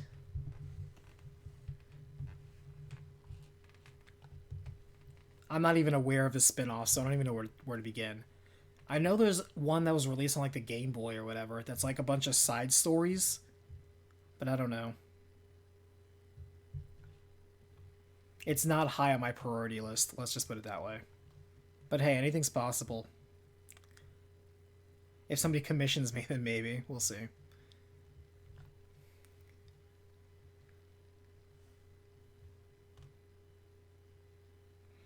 Claws as an integral weapon type. I mean, that's not really a profound enough thing to discuss between these games.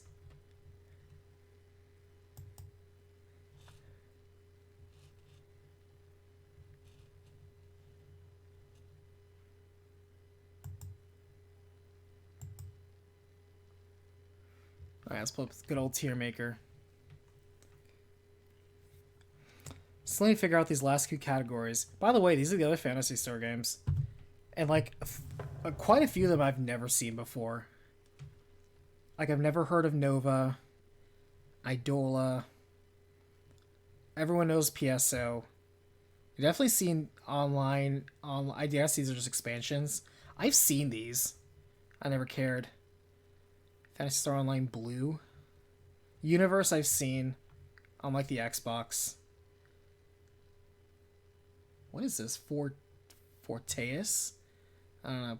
Oh, Portable 2. PSO 2, which is still going on. And then Phantasy Star Zero, that I don't think was ever released in America.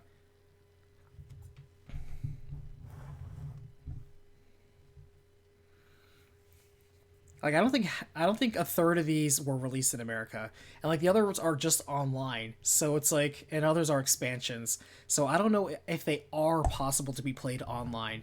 Somebody please let me know, because if they are actually able to be played on or offline in today's day and age, then there's a chance. But if not, I'm not gonna bother.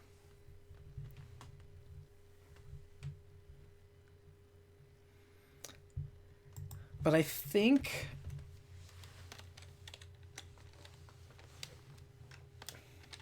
theming, I know it's kind of broad, but what I mean by theming is not just the sci-fi or science fantasy aspect, but also the legacy that they've had, or like the overall messaging in each one. I feel like we can discuss that because each of them did incorporate that sort of science fantasy aspect and element to, not just as a backdrop, but some lead into it more. And from that, we sometimes got some cautionary tales. I feel like the tie-in is something that could be discussed. But I don't know what would be the last... What's the last pillar that's really like Phantasy Star? Like, if they were to make a new... Like, what if they were to say, hey, we've heard you loud and clear. We want to make a Fantasy Star game, but it's not going to be online. It's not going to be multiplayer. It's going to be and I hate when they say it, but I'm saying it for the purpose of the example. It's going to be a love letter to the classic Fantasy Stars. So it's going to be Fantasy Star 5. They're going to be making Fantasy Star 5. It's not going to be a mobile game. It's going to be released. We're giving it a good budget. What would make this game feel right? What would make it feel right? Chat.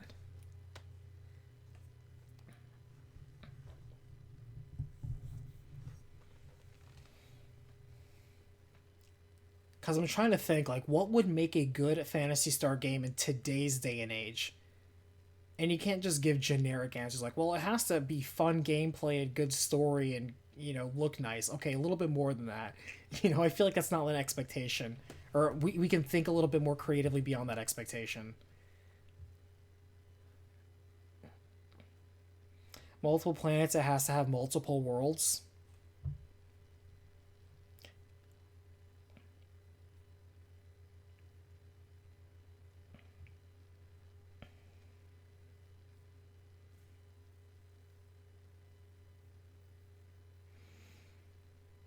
Hey, Lael, how are you? We could talk about multiple worlds. Multiple worlds is something they did do across all the Fantasy Stars. But that could potentially be one. Is the utilization of the different worlds in Fantasy Star. There's got to be a semblance of Dark Force. I'm gonna roll Dark Force into the characters because you talk about the main characters and the supporting cast and the villains and antagonists. We can talk about all of them in characters.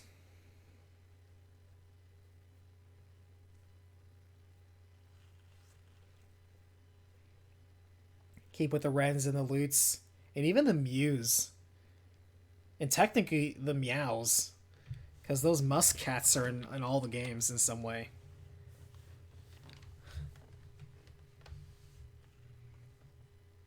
Was there a Muscat in 3? There was definitely a Muscat in the other 3, but in 3 itself, was there a Muscat anywhere, even as like an NPC or like background?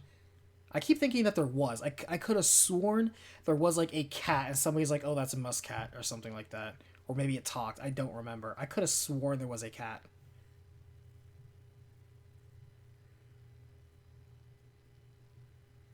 No, I know some in 2. I'm talking about 3.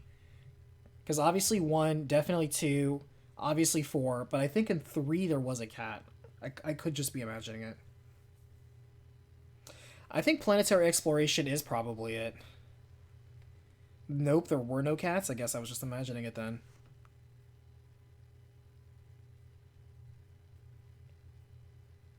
Thrida has no cats, says Ryan Blazeheart. Alright. Sorry, Meow. Get out of here. No muskats on this space station. We're going to go with worlds then. Actually,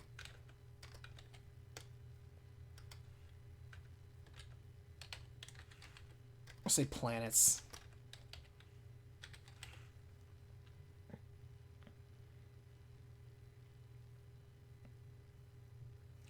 How do we feel about this? General story, general characters, general gameplay, which includes not just combat, but also like exploration and the dungeons, execution, usage of that, questing, theming itself, which is going to just be more about like the framework and the messaging, as well as the theme of like the sci-fi concepts and planets itself.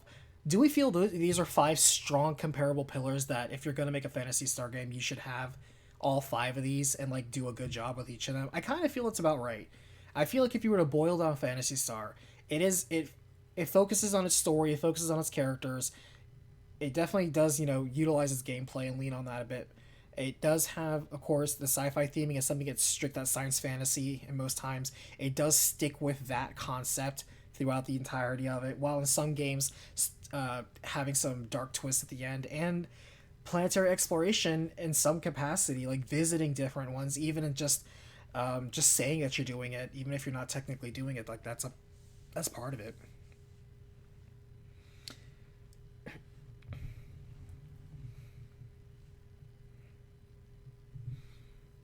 I found it strange they all moved to Desolus. I mean, where else are you gonna go? Motavia? Who wants to be in Motavia? No offense, Motavians. Alright. Here is where we get down to the nitty gritty. This could take a while, chat, but we're going to talk about this. We always start with the hard one, but we have to get out of the way because it's the most important one. Story. Purely from the perspective of story, let's rank the 4 Phantasy Star games.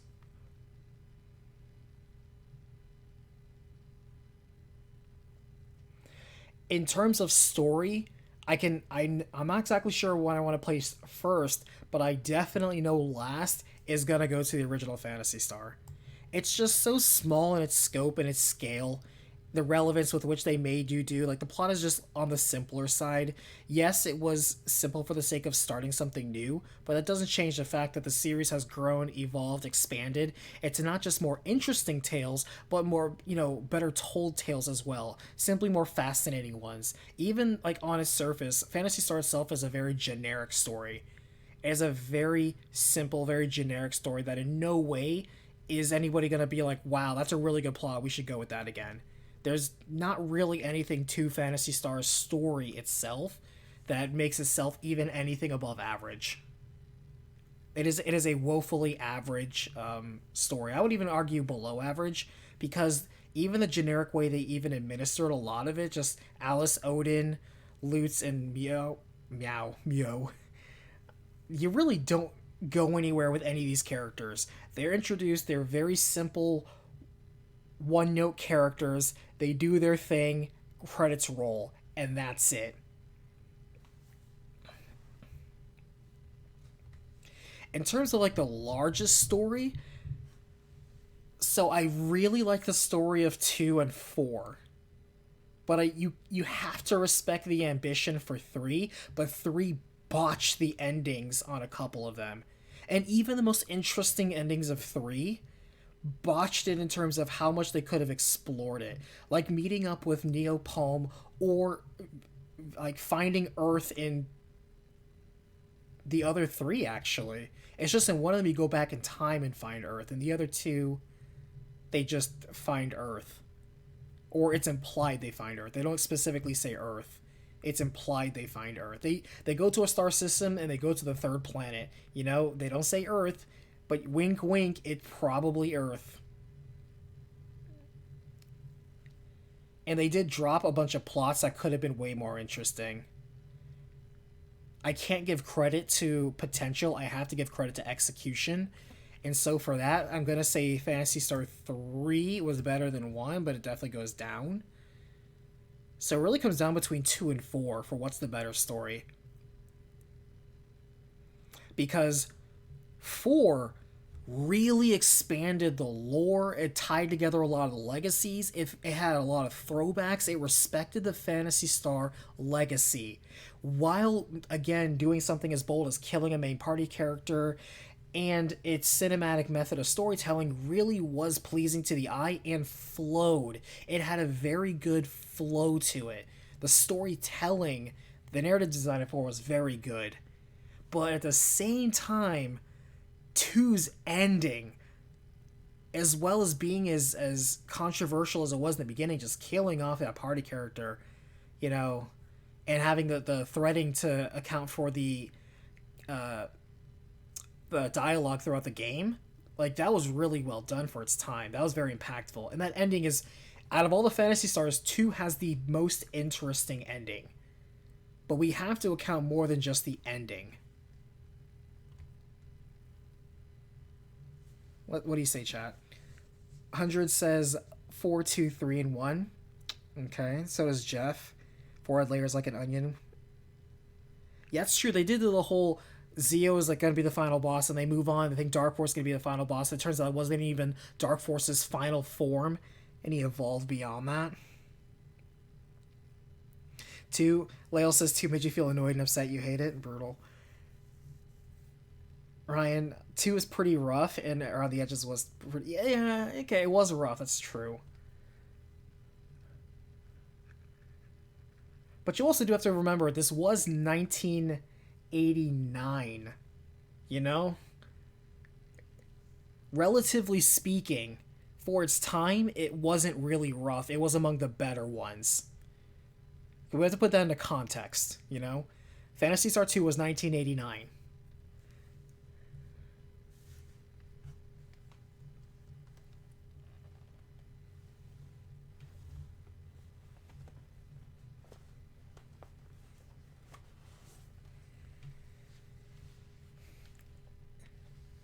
Because if we're going by the ending, then Phantasy Star 2, in my opinion, takes it, but we have to account for the whole setup along the way. It's not just that. I think the way it was presented, the way it grew, it didn't try any crazy gimmicks. It was simple, but it was straightforward, and I think in that elegance, I think 4 does edge out 2. Even though 2 does get major props for its writing at the time. But I would have to say 4 is definitely the better told story. Even though I needed to recap myself because I forgot most of it. I forgot almost all of it. That's the life. I really did like 2 and 4, though. I would have to say 4 is probably my favorite. It really did get better as the series went on. And I think that's something that's good to see for all of it. Like, the overall story, the interest of the plot, the elements that were introduced, the pacing of it was pretty good. Yes, there was a bit of filler. It felt like a large-scale adventure. 2 and 3 did as well.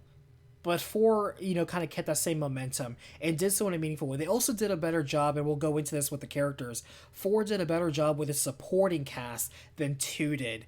2, it was just about Mew and Rolf, and then everybody else. Like, nobody else mattered at all to the entire story. They were just there to be party members. They each had their own individual backstory, but as soon as they drama dumped on you at your front door, which, by the way, points away, because that is such a lazy recruitment system, you literally just show up. Oh, I do want to point out, too, that Phantasy Star 2 did start off with a bang, literally, of that father, accidentally killing his own daughter and then killing himself in grief. Very, very bold way to start an opening of a game. Like, that snaps you to attention. But it also doesn't mean much, other than talk about the desperation of the world situation itself. And the game, except for the ending, doesn't get that dramatic. So, if we kind of kept those dark twists on each arc of the story, like we kind of almost did, where like you get framed and blamed, and then you get thrown in jail, and then a planet gets blown up because of you. Like, a lot of heavy shit happens in 2. Let's not forget that. I would argue that like more heavy shit happens in 2 than 4. 2 goes to a lot of dark places and revisits dark places, and 4 kind of steps on tropes. We do have to point that out.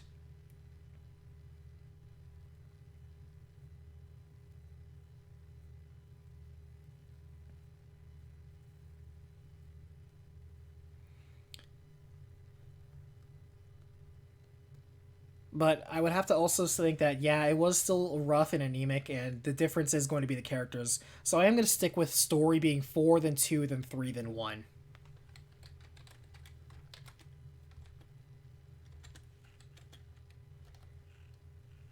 Alright, on the characters, I already talked about it just now. 4 does a better job with the supporting cast. They each have times to shine. They bring relevance to the plot. A lot of them have many arcs about them. And they have more well-defined personalities that are brought up more than once, versus 2, versus 3, versus 1. I'm going to go ahead and say 4 for the characters is top place. They simply did a better job of incorporating all of the characters in 4. It's not even close. What this unfortunately means is we now have to sort through 1, 2, and 3 for who didn't do it as bad, which is not the best place to be. The characterization should have been stronger in 3. It really should have been, because you had so many people take the mantle of main character for their respective arcs. But could you really say that each of those main characters were that much different other than their portrait. What was really a defining personality between like Chris and Ein and shit, I'm forgetting half their names. Like Aiden, Sean. What was the difference between any of them? They all could have been the same dude. They were so interchangeable. Like three has so many characters that are absolutely interchangeable. I felt like the wives had more personality and distinct natures about them than the dudes themselves. All the dudes were so like under, and then Gwen is only the like, I have a vision and a nightmare, and that's it. Gwen doesn't have a speaking role the entirety of that arc. What the hell? We have twins in one of the terms, and we do nothing with the sister. Literally nothing. Such a waste.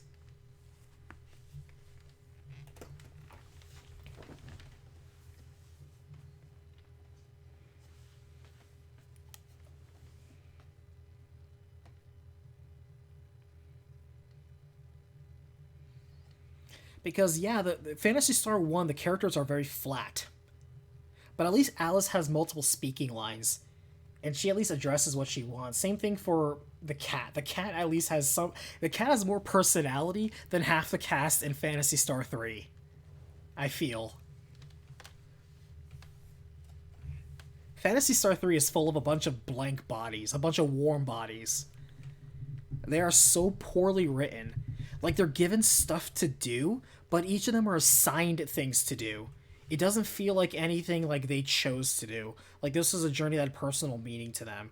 It's not like Reese. Reese starts off, Reese has his wedding day ruined, Reese has to get thrown in jail the same day, Reese is rescued by his ex, you know, and he goes on his journey, meets a bunch of dudes. Reese goes on a journey.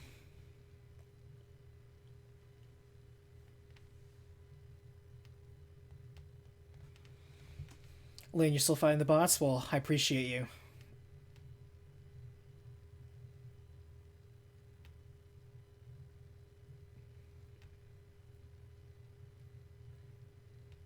Like, the only reason, like, in 3 that's different is, like, the different, like, stat kits and blocks that they get for, like, their techniques. Like, that's the only difference between them is, like, video game stats. Like, writing-wise, they are not good. I think I'm convincing myself that 3 is last place. I think I am. I think I'm convincing myself that 3 is last place. Unless somebody in chat wants to argue and defend 3 for characterization.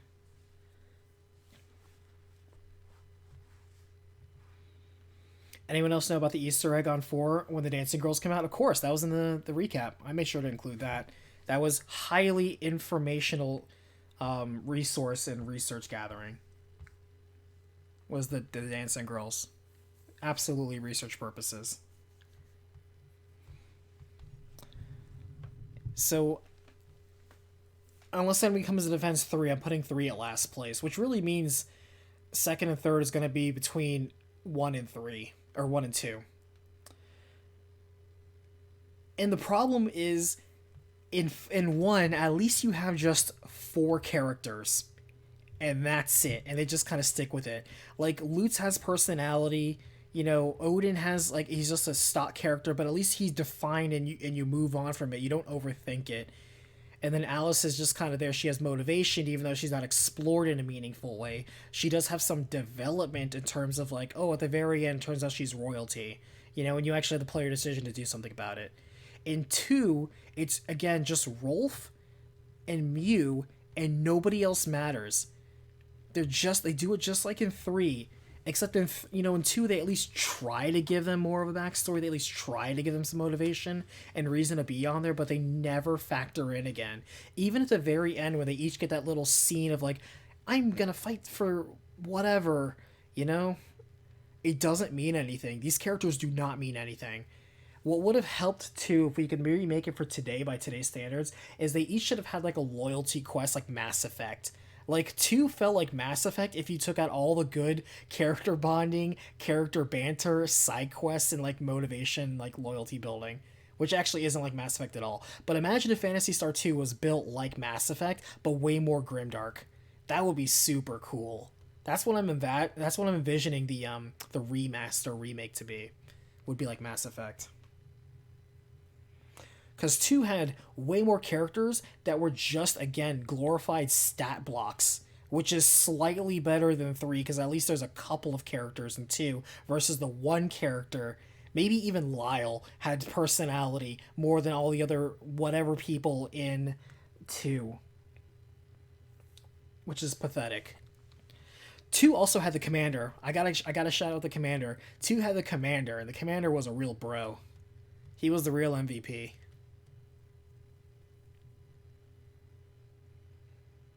I think I'm gonna give it to 4, then 2, then 1, then 3. I don't know though. Like, you had more purpose driven with the characters than you did here though. Like, 2 was more wasteful than 1.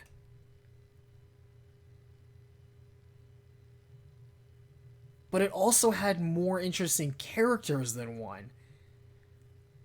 Like, that's a tough call. Like, 2 was more wasteful, but it did have more interesting characters. And it certainly had more emotional moments than 1. And I feel that emotion's a big part of it. Like, the just the intro arcs and the miniature adventures you had in between. I really do feel Rolf's venture, even with the people around him, was a much more interesting journey than what Alice had. Rolf also went on a character-defining journey. Rolf at the beginning of 2 is not the Rolf at the end of 2. Alice just kind of feels the same. And Odin, and even though Meow warp digivolves into a new character and just flies to the moon, you have that. And then you have Lutz, who's just like an asshole, but he's kind of like likable for it. Even though he's an asshole here and gets you pretty much killed for it. Like, Lutz counts for both of these. This is a toss-up. My heart says 2 over 1. Because 2 does more right than 1 by characters. It also does way worse by 1 by characters. And I'm trying to think in my mind if it evens out.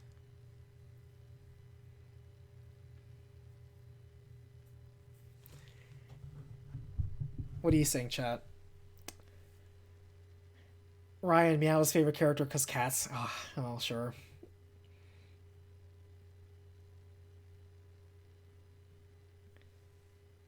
JL West 2 dropped the ball with the characters. It did, but it also scored more. In the PS2 remake, Rolf and Ney had way more characterization. I can understand that. I can't even remember half the names of people in 2, neither can I. I really can't. They didn't matter. They were so forgettable. Commander is the only reason I recommend 2 over 1, says Gene. I kind of agree with you. Commander cannot be overlooked. Ryan says you get to fight him in the adventure game. Interesting. Oh, fight with him. Oh, that sounds badass. You're starting to sell me on adventure. Like, the Commander was the real MVP.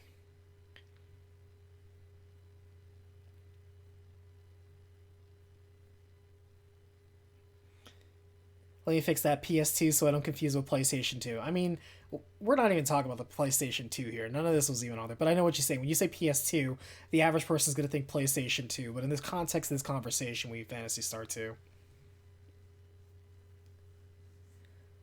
Lutz is a bro. That's true. But he's a bro in both games. Like, he ends up to being like that asshole. But again, he's also in 4 as well. So Lutz does like overtime. Even though he's an NPC in 2, he still has that sort of attitude. And it's like, I'm better than you, and I know this, and you know this. But so, let's just go ahead and cut through this. I do have to say though, the MacGuffin gathering at the end of 2 was so stupid. It's like, before I show you the way to the, final area, you need to collect the 8 pieces of the Triforce and get all 8 badges and defeat the Elite Four. It's like, do I really have to do this? But 3 does the same bullshit where it's like, oh, well, you need to go and find the magic words and then the 4 or 5 magical ultimate weapons across the world, and they're actually one's right over there down the hallway, honestly. It's just like, okay. And then you have to do the same thing 3 more times, and it's like, oh my god, what is up with this we're talking about gameplay too early. We're selling characters.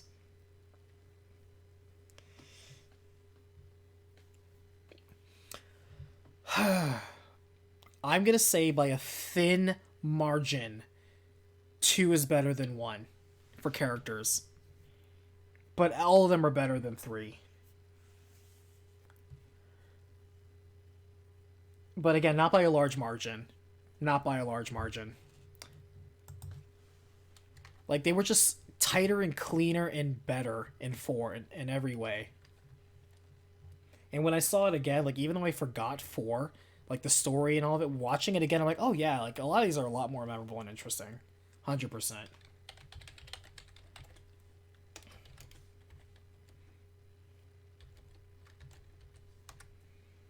Alright. Gameplay, which primarily what you are doing in this game, is in all of these games, and I don't like it, in all of these games, whoever was the scenario and gameplay designer, fuck you, because I did not like this. This game leaned super hard on the, hey, I need you to go all the way over here and talk to a person to pick up this stupid MacGuffin and come all the way back and tell me about it. They do that so much. That is like the main quest mechanic in all of these games. I hate it. I straight up hate it. Because the only reason you do that is to pad out game time with all your random encounters and your windy, grindy dungeons. Some more than others. So let's dig in. In Phantasy Star 1, I feel that they did a good job with the dungeons, and the combat itself was simple but effective. It's not going to get any great marks, especially by today's standards. Even by then standards, it was very obviously trying to copy off Dragon Quest. Very obviously. But that's okay, because Dragon Quest at the time was a good model to follow. If it ain't broke, don't fix it, kind of thing. The dungeons were well designed in 1. I do have to give a shout out again to the idea of doing it in the first person, which to me was a great immersive experience. These secrets that you had good secrets in 1, honestly, that were well hidden, and it didn't hold you by the hand, but it didn't leave you hanging at the same time. You could even sort of sequence break in 1 as well, which I think was nice. In a lot of cases, there were only a few times I can think of where I came across a place and I was like, the game's like, you cannot go here because reasons. But there were many times I could go into a place, see a thing, get a thing, and then it's not until later where it's like, hey, I need the thing, and then you just leave and come back. It's like, oh, you got the thing. Thanks, man. You know? The side quests weren't terribly interesting, but they were story relevant. Like, all right, we need to go find the anti-petrification thing. All right, let's go get the magic axe. Okay, now we need a spaceship. Let's go find a spaceship. Oh yeah, we don't have a spaceship, but we got a dude who can build us a spaceship. But we need these parts, and then we find it. Then we need to go get a robot, and then we need to go get like this, prism to reveal the place we're even going to, and then we need to find the Thunderstone and turn Meow into Jolteon, and then fly us to the Sky Castle. It was at least purposefully driven in terms of like the quest in between each of these, and that's okay. I think Phantasy Star did a good job for the first game where we don't have heavy expectations at all. It did a pretty good job of being simple and focused at the same time. Like, yes, there were a lot of dumb fetch quests. It also even had like a pseudo trading sequence in one of them. Very primitive, very simple, but it was there. I like how you did have to use key items and explore on the world map. I think it was cool how in the encounters, again, you could talk to certain encounters and have different results. I think that was cool. Very innovative. There was a lot of creative ideas being thrown against the wall in Phantasy Star 1. Most of them hit. A lot of them never left this game, which is a shame because some of them I would have liked to have seen.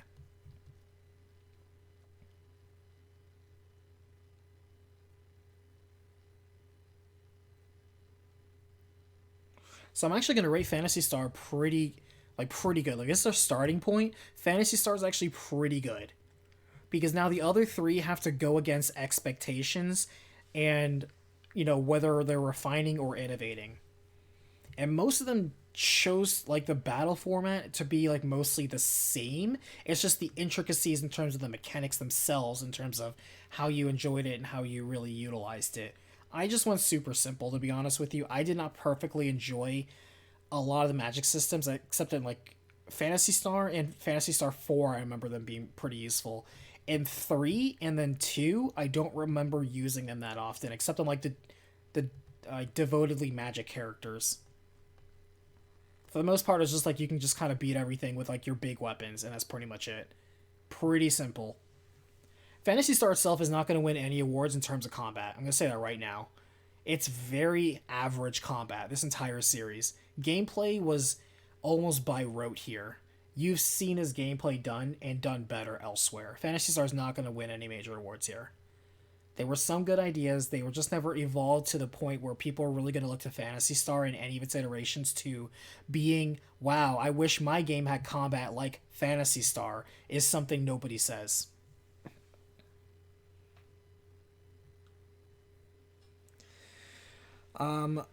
Four, Gene, yeah, you're right. 4 is really good. The macro system was useful. I forgot about it until I remembered it in the recap where I told myself, thank you, past self. One of the reasons why I missed not doing the 1 minute thing, because in the 1 minute intro, which I cut out these days because YouTube statistics show that people skip it, so most people don't like it, so I don't include it anymore. Why bother? And I forgot that that's what made it so interesting and unique. Like, that combo system and the macro system in 4 was actually really good. Like, that was a good evolution right there. I struggle to think if the dungeons in 4 were any good, though. I can't think of any really good dungeons in 4 compared to, like, even 1. Because 1, it felt dangerous to open chests, to go down dark rooms, to even inspect walls sometimes. And, like, there were not just hazards, there were traps. I like that. And there were secrets. There was risk and there was reward. There was a sense of danger. It could just be recency bias, too. I want to make sure I'm filtering that out. Because 1 is a lot more recent in my memory than 4 is. But at the same time, if 4 is so forgettable, does that not just also kind of prove the point where it's not that memorable to begin with? Like, it was good in the moment, but in the larger scheme, zooming out, taking a step back, was it really that good?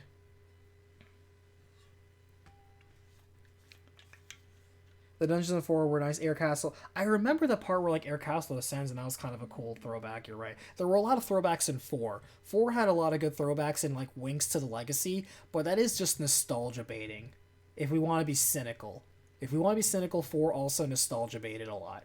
But at the same time, it is canon in the game. Like, Lutz is there because he cheated death.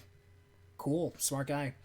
Like, it's probably the same Meow that's there as the very first one. Or at the very least, we do know that Muskats can evolve into that winged form, so it's good to see the winged Muscat again. It just looks cool. And then Ren, even though it's not the same Ren, the Ren model looks similar, not quite the same. And then, what's-her-face? Rika, looking like the Mew units.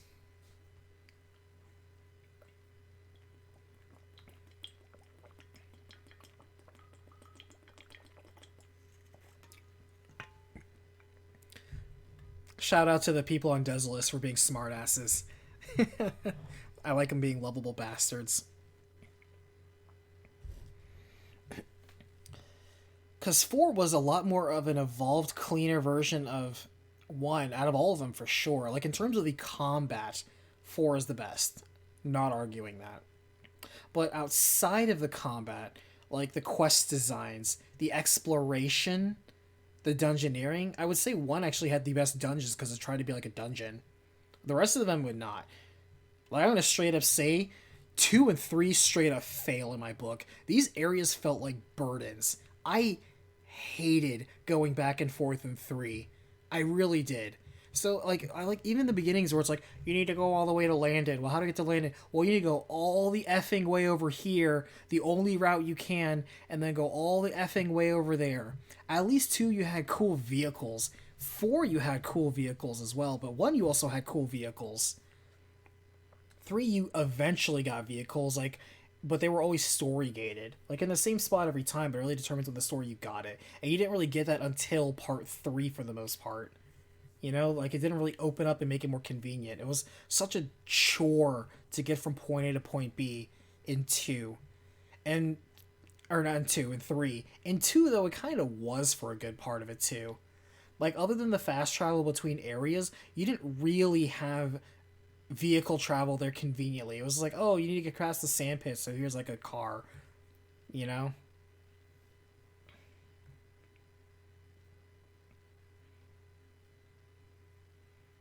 In 3, you never used the Laya pendant warps. Well, you do. I did use those warps between those temples, but you still had to go there, you know? It's just the act of you walking all the way over there. It's not exactly far, or it's not exactly like nearby. It still was a trip, and it wasn't an exciting trip.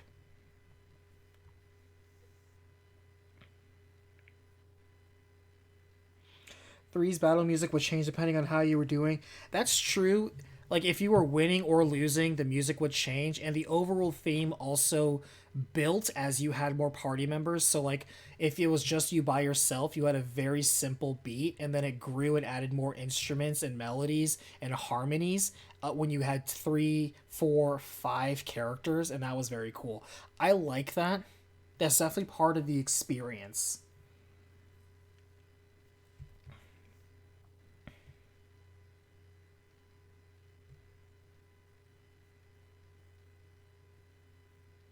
We don't judge music too much though in this because music is a very subjective taste. I include music in the final category that's not one of these 5, and that's personal bias. The personal bias score is not going to be on this rating here because it has no place in the unweighted score. So in the unweighted score, that's what we're talking about here, where we can be a little bit more objective, compare apples to apples. If we talk about stuff like music and like art aesthetic, that's a little bit too subjective. Art style we can still compare for the most part, but that's not really a key pillar in Phantasy Star, so that's why it's not really here. And music is same. It's like music for some people is going to be here or there. There's no accounting for taste, and so we don't account for it. That there is, however, at the very end when I tell you what I personally will rate these as, that's going to be part of that. But that has no place in the discussion here in terms of how we rate, because music isn't necessarily part of the story, the characters, or the gameplay. It adds mood and emotions, but you don't just judge music on its own.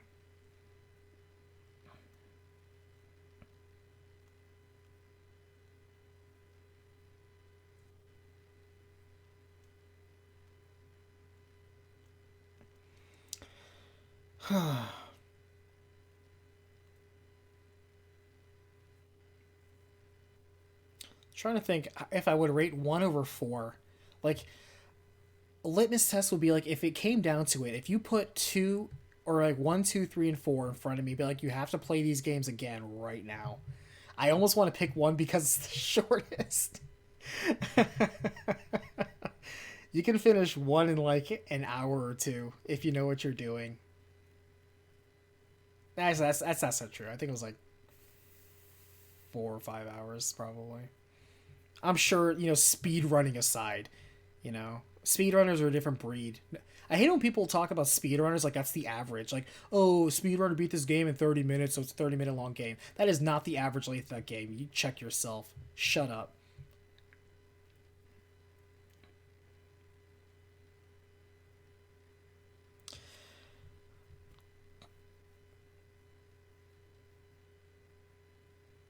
I'm probably going to have to give 4 over 1 just because it really did do a good job of modernizing what you do a lot of in this game, which is traversal and battling. Because let's look at the balance of things. How often are you in a battle in a Phantasy Star game? You're in battle a lot. Even the dungeons you go to, you're in battles a lot. So the battle system weighs more in terms of the overall experience.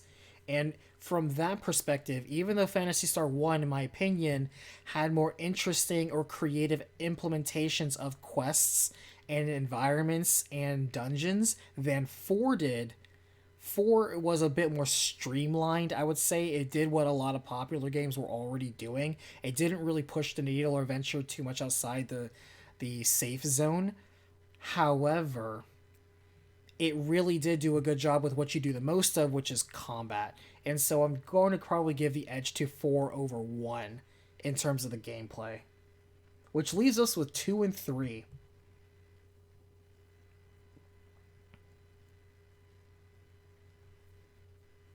Three recycled. I'm going to tell you that right now. 3 recycled so much. All of its environments, the enemies that are in it, it recycled so much in 3. 2 felt like an adventure. 2 felt like a journey. 2 felt like mini arcs in between each of the environments. You also go to more interesting places for more interesting reasons than you do in 3. So I'm really going to have to say 2 and 3. Honestly. Is anybody in chat really going to defend this order? 4, 1, 2, and 3?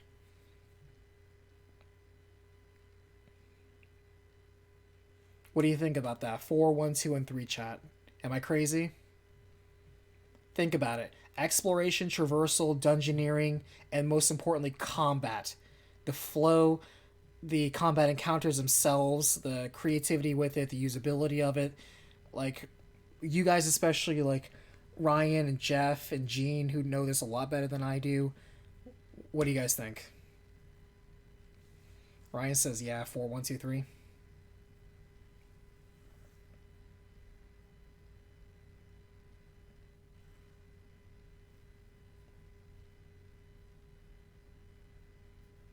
Jeff also says agree.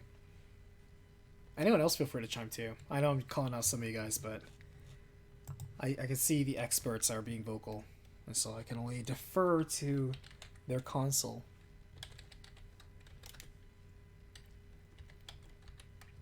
We're going with 4, 1, 2, 3.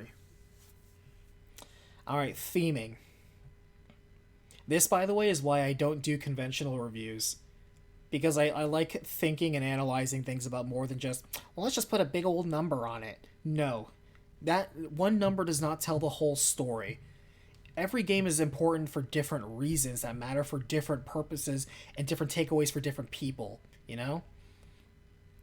And so we really should approach this from different perspectives, give balance where balance is due, and talk about where they put the focus on the most focus, and not just think what we put the most focus on deserves the most focus.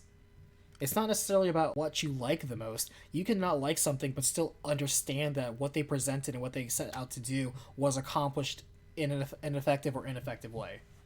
You know, you kind of need to separate yourself, the personal feelings from that. I feel at least. Sid says 4, 2, 1, 3 for him. Okay. I can understand that. For the exploration and variety purpose, 2 is better than 1 in some cases, but I can see an argument for that. For 2 over 1, I can see an argument. Theming. So the interesting thing with sci-fi and theming is that each of these kind of did a different thing. One went with, included like the most amount of like fantasy and mythological setting, which they promptly dumped. Because 2 went full-on sci-fi, as did 4. 2 and 4 kind of feel like, you know, one right after the other. Like, 4 felt like it really went after 2 and kind of ignored 3. Because 3, you would really kind of... It felt like more like medieval than even science fiction or fantasy. It really felt more medieval. Like, other than the fact that you are battling and encountering androids and robots, it really could have been like orcs, and you really wouldn't know the difference. Like, the setting did not really feel incorporated into the world of 3. I know it sounds like I'm bashing 3, but 3 really felt like it could have been in another setting and you would not have noticed it. It was not important, except in a couple of the routes, like the potential cyborg machine uprising that they never did. You know? The whole battle between 2 kingdoms. The 2 kingdoms civil war story is old. It's an old story. That storytelling is old, and you did nothing interesting with it, except for the fact that, oh, we thought we were on 2 different planets, it turns out we're in a giant spaceship. Okay. And the Earth twist was done better in 2. Phantasy Star 2 did a great job incorporating its sci-fi nature and human culture and understanding with that, where the suffering of like society, the degeneracy, the the breaking of the human spirit, like it explored interesting ideas and themes to a degree that I don't think was approached by any of the other 3 games in any way. 2 did such an examination on like morals and, you know, like society. Like it made comments on that, like dystopian societies, groupthink, the hazards and warnings and cautions of technology, what we sacrifice for convenience, where like what is control, what is free thought and free will, what is the greater good, needs versus the needs of others, the needs of the few versus the needs of the many is a big one. The very end where the clash of like who's the bad guy, that morally gray area of it's not about right versus wrong, it's about actions, consequences, the choices we can live with or even not live with.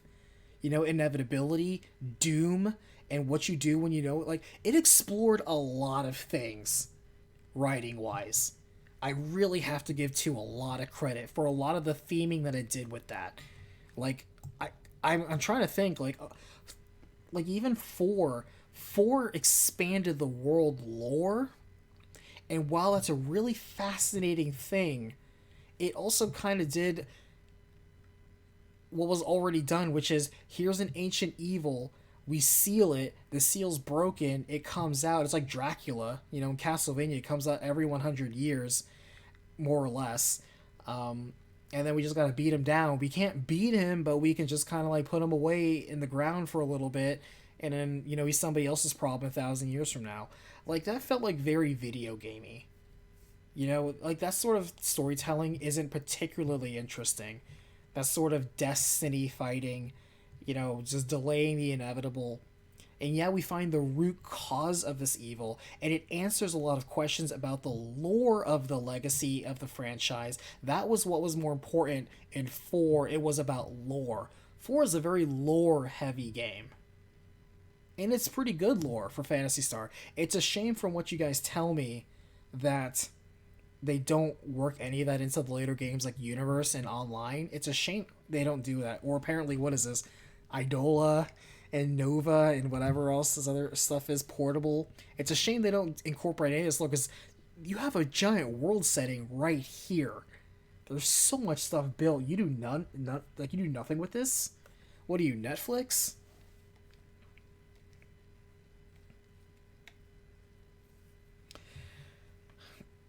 Ryan, you took the words out of my mouth. I was going to say 1 is just the atypical hero's journey.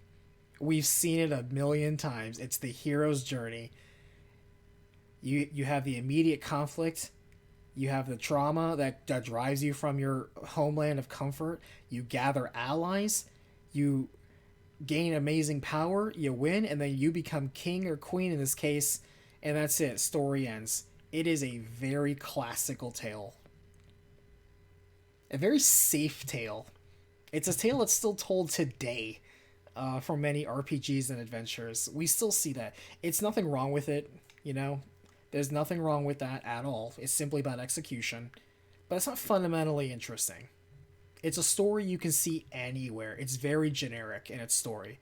Phantasy Star says at the beginning it's a very generic story.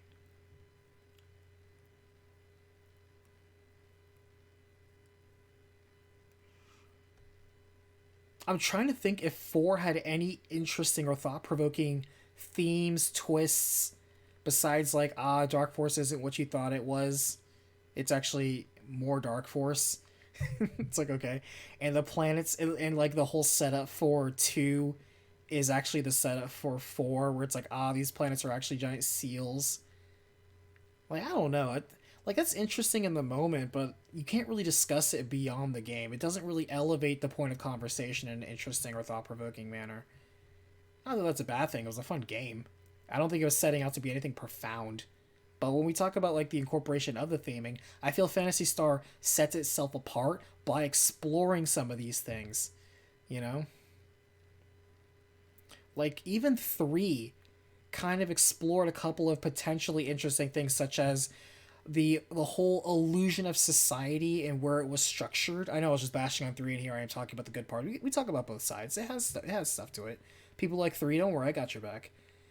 Like the good parts about 3 is that you do have like that Romeo and Juliet thing. You have player agency and choice. Let us not think just, dismiss the fact that even though its execution was not great, the attempt and still I feel like the parts 1 and then the second stages were all very good. I think it just botched the ending in all 4 endings for the most part. But the part 1 and then part 2 arcs of PS3 were all very interesting and very distinct from each other. The very first one, you do have that I'm going on revenge, but then it turns out the people that we thought we were fighting were actually, not so different from us, and so I can choose to be a peacekeeper, I can choose to maintain that rivalry. You have player agency and choice in a very good thread away. Chapter 1 threads into Chapter 2 very well in 2 very distinct ways. The Maya versus Lena routes are very different in very satisfying ways. In one route, you learn that the space station you're on, or the planet you think you're on, is actually a giant space station. It's not a different world. You start learning about other people, other societies that have evolved over thousands of years to be different from you. And all the stuff that's set up, and the ancient evil you guys have been fighting this entire time, you've actually been on the same side. And the other side, where it's like, hey, here's other planets besides our own, and here are ancient threats that have resurfaced from a millennium ago. And even though it's very boring, like things with Siren not going anywhere, it's still kind of interesting that you think you're going in for a fight with Siren, or you think you're going in for a fight with Loon, and you don't. They choose to just talk it out and give up and walk away. Like, even though it's kind of like a bummer, you kind of also have to respect that, because it's like, you don't see that often, where you kind of talk to the boss, and instead of having some profound sappy speech of moralization and getting on a soapbox and persuading through a conversation check or a charisma check that's what they would do these days, is you would just have like a persuasion skill check on the bad guy, and due to your charisma alone he would be like, you're right, I changed my ways. These people made their own choices, you just showed up for it. It does suck that all the roads kind of lead the same and the potential was lost, but at the same time, for the first half of 3, it does get going in interesting directions. And are we not still discussing the potential ideas that happen at the end of at least 2 of them? Theory crafting and thinking about what if. The fact that we're even having this discussion means that there's something discussion worthy for 3. Remember, the opposite of love isn't hate, it's boredom. Like, there's almost, even if you dislike something, you can do so passionately, which matches the passion of you appreciating something. The opposite of that would be if there's nothing interesting to talk about. It's boring, it's forgettable. If you skipped it, you would miss nothing. Like, that's where I feel 3 is. 3 at least gives you something to think and talk about, and that is worth something. Loon actually looks cool. Okay, we're gonna give that too. Loon actually does look cool. Loon has that glam rock going on. He just needs like the makeup and the guitar, and he'd be set.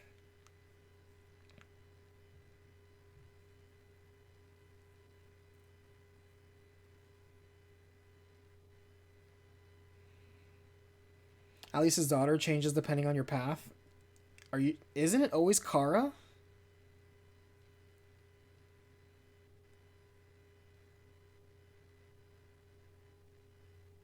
I thought Loon only had Kara. Yeah, that's what I was thinking. Like, what do you mean his daughter changes?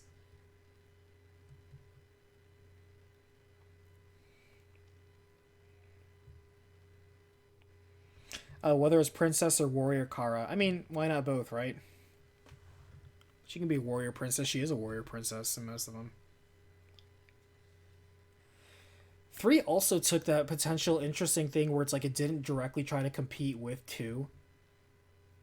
And it's just like, here's a side story that happens in a galaxy far, far away, but not really. Because no matter what, 3 still is the remnants of Palm. At the end of the day, it's still a sequel to 2. It's the remnants of Palm and what happened to these idiots in space. In their own lonely corner of space. At the end of the day, it's still about what happened to the remnants of Palm.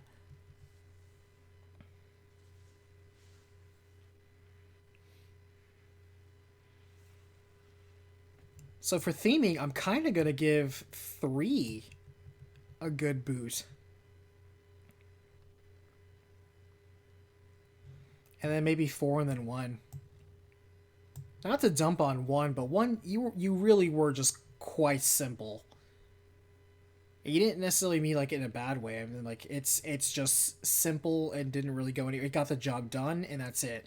But there's not really anything you could talk about in 1 other than its use of, hey, maybe let's go with sci-fi and mythology. They very quickly dropped that. And instead of like doing mythology, they kind of went with more sci-fi hardcore, or again the sort of fantasy, medieval fantasy thing, sort of where it's like, oh, it's knights, maybe horseback. There were no horses, but I'm imagining in my head there were horses, but also androids, maybe android horses. But you also had them thick ninjas in 3. That was some theming right there. 4 did have the dancer girls, but when you look at the sprite art on some of them,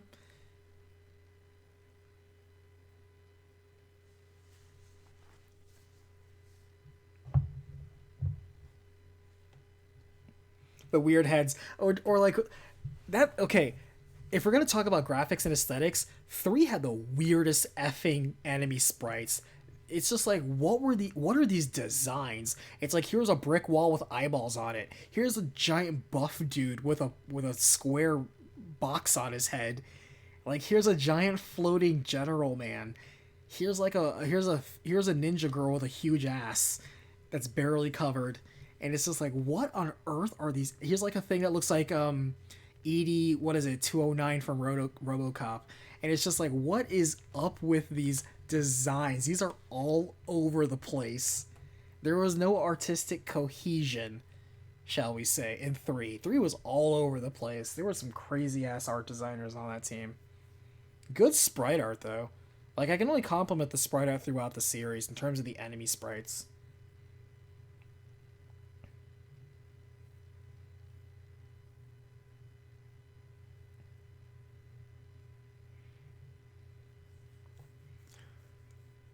But in terms of like the themes explored, the ideas that were presented, the sheer interest level of it that we can still talk about, I kind of feel 2, 3, 4, and then 1.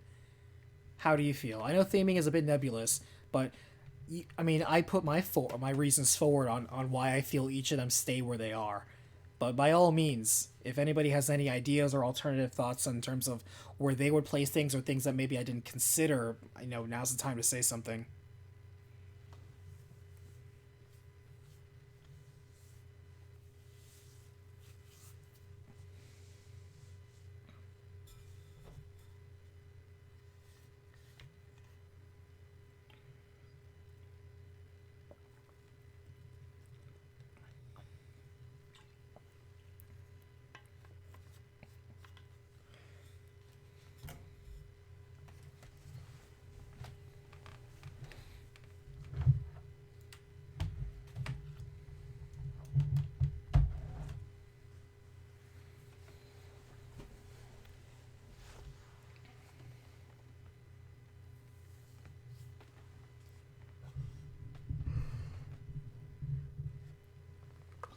Ryan, you say 2, 4, 3, 1.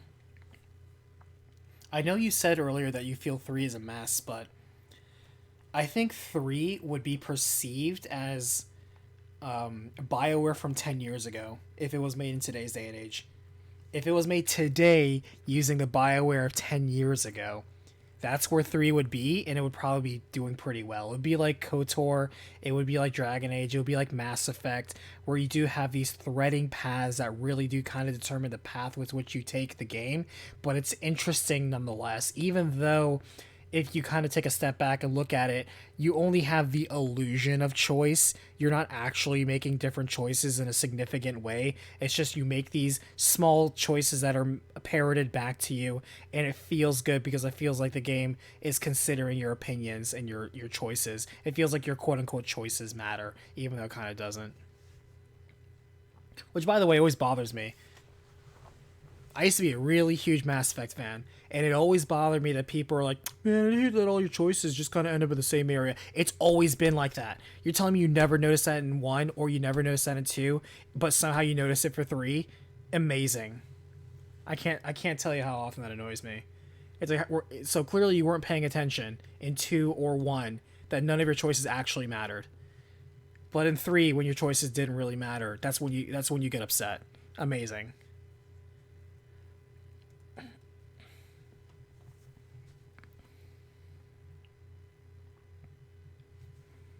All right, let me write down this for the scoring.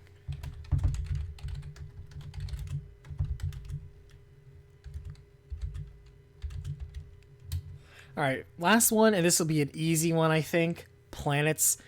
A big part of Phantasy Star is going to be planetary exploration. If you have a Phantasy Star game and you're not planet hopping at some point, even if you have the illusion of doing so, like in 3, which, by the way, 3, I'm probably going to put you pretty low because A, you don't even technically go to different planets. You do go to different biomes, you do have that going for you. And you go to 2 different moons. Which, by the way, if we're traveling through space on this spaceship, why do we have 2 orbiting moons around us? Are we literally carrying these moons along with us as we travel across the galaxy to like different suns and a black hole and even Earth? Like, why do we have 2 moons just circling us? What's up with that?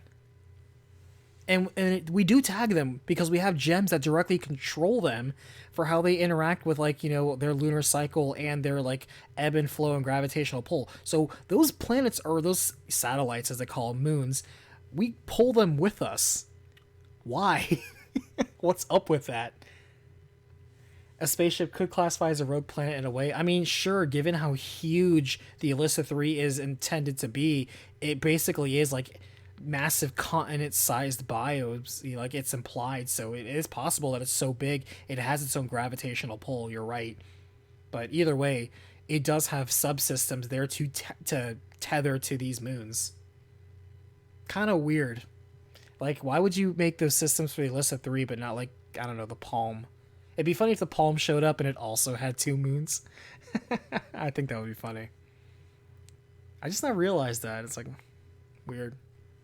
I have to make a note for that for the deep cut. But the difference is that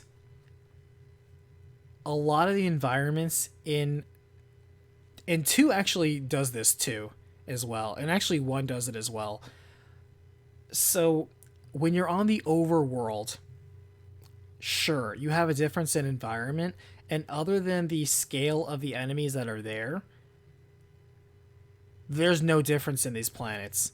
Like, half of the areas in 3 look the exact same. And then when you go inside a cave or a dungeon, it can be from any planet. There is nothing distinct about them to make it be like, wow, this collection of enemies feels unique and different. Wow, this environment I have to do different things with. No, there's nothing like that. It's the same area, has a different color. 1 suffers from that with its dungeons when you're in there because there's nothing different visually about it. It's just the color of the walls and the floor. Although when you go to the different environments, the fact that you need different vehicles to travel them, and they are vastly different environments. Like, this is Ice World, this is Grass World, this is Desert World. Hey, it's simple, but at least they're different, and there's different races on them. Oh, you already got that. Thank you. Appreciate that, Lynn. And I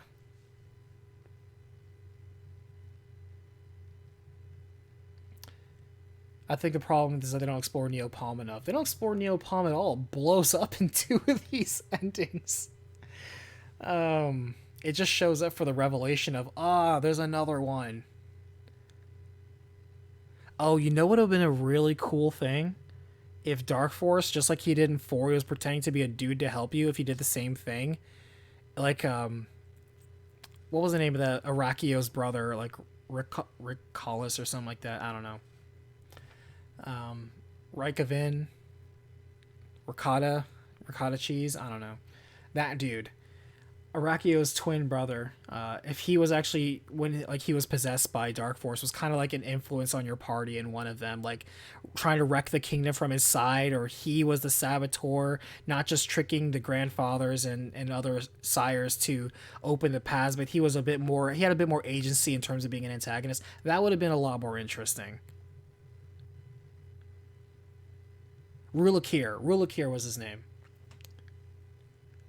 Just came to me. But yeah, complete waste of like he was just, I'm a boss for some reason. I got Dark Force in my blood. And then you take him out and he's like, I'm dying now, and that's it.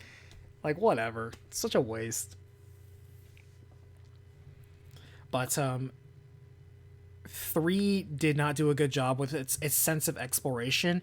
Traversal felt like a chore. Even though you had Ren later turn into a jet, which was cool, but you can only land at certain like airstrips. And yes, you had the teleportation pendant, but you still had to walk all the way to the temples. You know, it's not like they were very conveniently around. It never felt like an interesting journey. The towns looked exactly alike. The caves looked exactly alike. The areas between the biomes looked exactly alike.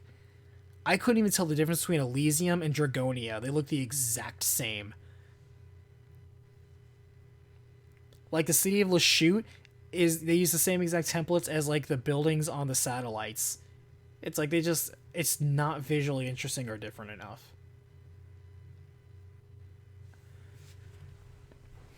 So, I'm going to have to give 3 last place on this one.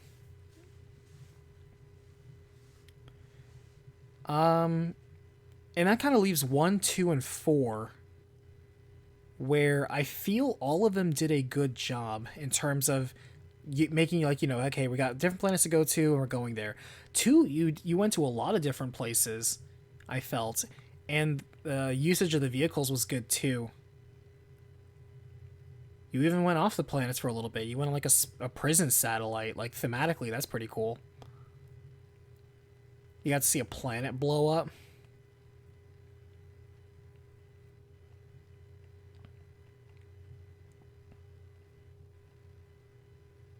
I think you go underwater for a little bit in 2. Like, they did a little bit more interesting stuff in that. 4, I'm trying to think.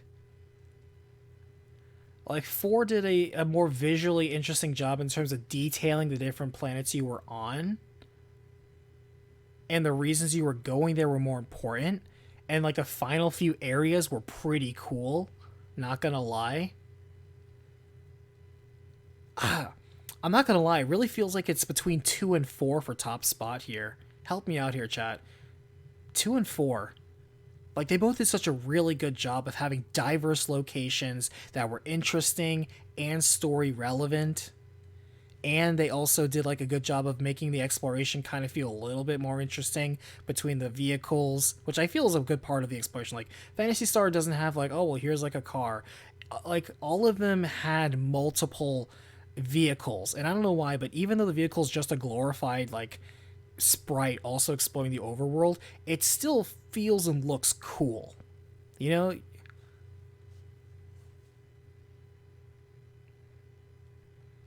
4 has 3 planets if you count Rykros. I mean, you should because it is a planet. I mean, but technically, so does Phantasy Star has 3 planets because one of them doesn't blow up. And then Phantasy Star 2 also has multiple planets too. And the space station satellite. And the different races, that's a good point, Jeff, actually. The look, the races, and the music were completely different in 4. 4 did do a good job of making each of the planets feel a lot more distinct than 2, but 2 also did a very good job for its diversity. I kind of agree with you on that, honestly. That's a good pickup. So how do we feel about this order? 4, 2, 1, 3 on the planets. I feel like traveling between the planets felt like that's a good part, because when you go to, like, you know, a really big adventure game, and like you go to a world, it feels good when every town has its own theme, not just theme music, but like different culture, races, different aliens to see. Although in 2 you also did see multiple alien races as well, by the way, tied to each of these towns. 4 just did it in a cleaner way. Like, I could honestly go 2 and then 4, or 4 then 2. I really do feel both of those games did a great job. I think 4 kind of wins a little bit because the scale with which you're going to is, like, you know, you're going to, like, the ultimate ends of the universe kind of thing. Like, they try to set up to be a really big deal.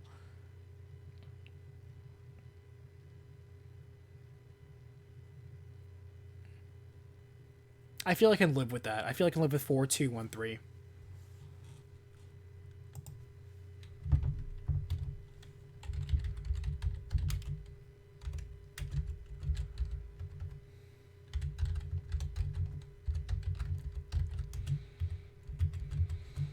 Okay.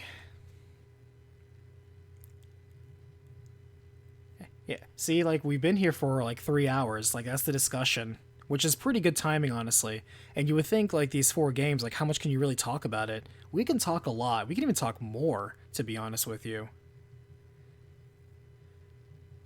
Desolus was always changing, just like Motavia. Yeah, because Motavia used to be like a desert, and then it was like a lush green land, then like a jungle.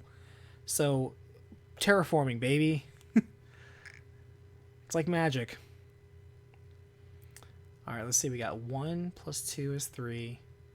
Plus 3 is 6. Plus 1 is 7. Plus 2 is 9.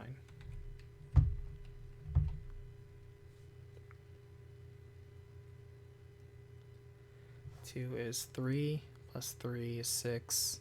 Plus 2 is 8. Plus 4. 12. Plus 3 is 15. 3 is 2. Plus 1. Plus 1. Which is 4. Plus 3. Which is 7. Plus 1. Which is 8.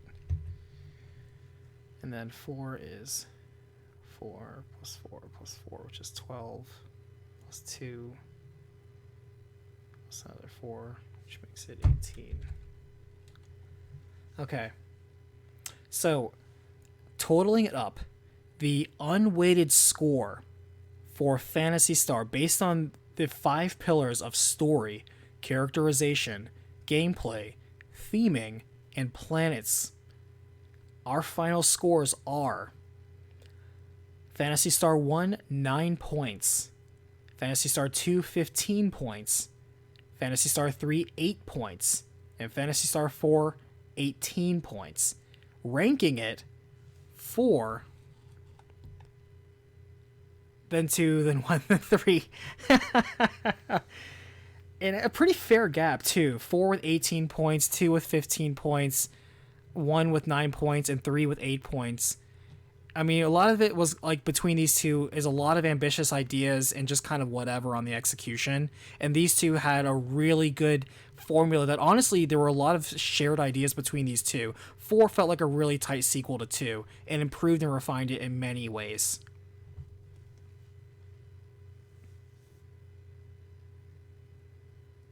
But yeah, 4 really does earn its top spot in this listing. And here's the thing. Normally, in the bias score, this is where we come into, like, okay, if you put the 4 games in front of me, and you told me, all right, Oni Black Mage, you need to play these 4 games, and you have to choose the order. What's the order of preference? And this is going to be purely subjective. This is purely my opinion. Which do I think are the best Phantasy Star games of this classic series? Which would I rather be playing? Which do I think did it the most? Which do I like the most? This is a me score. We have the unweighted score, which is 4, 2, 1, 3. But what about me? Where would I place them for these final bonus points? I'll be honest. It's still going to be 4, 2, 1, 3. It ended up just kind of being like that, and it actually, this has never happened before where the unbiased score is the exact same as my biased score. If you go back and watch the other if by the way, if you like this watch along, go to my side channel OBM Plays. It's the stream archive channel. You can find a link on the main page or I think in the description below. Go check that out, and you'll see for Drakengard, the Chrono series, Breath of Fire, any of the series that I've finished, Parasite Eve, that I finished already, like that's it. They're gone. They're not making any more. I would have included Valkyrie in that, but they just came out with a Valkyrie game, so that series is not dead. But go check those out because you also have the multi-hour discussions here. It might be a fun behind-the-scenes listening for you if you really enjoy this format. And it will surprise you that the way that the unweighted score ended up is not necessarily what I would have picked. But in this case of Phantasy Star, it kind of is exactly, and it's not kind of, it is exactly the way that we kind of felt it justified in being. And that's kind of funny how it ends up that way. 4 then 2 then 1 then 3.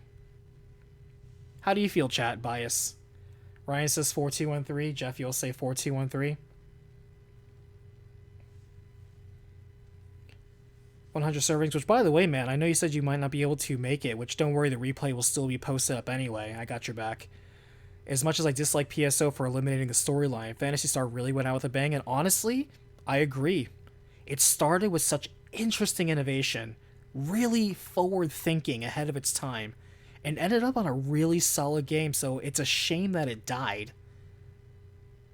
But it lived in another way that it honestly may not matter. But it did go out with a bang. You know, pour one out for Phantasy Star Classic Series. So the final score, weighted, mind you, is going to be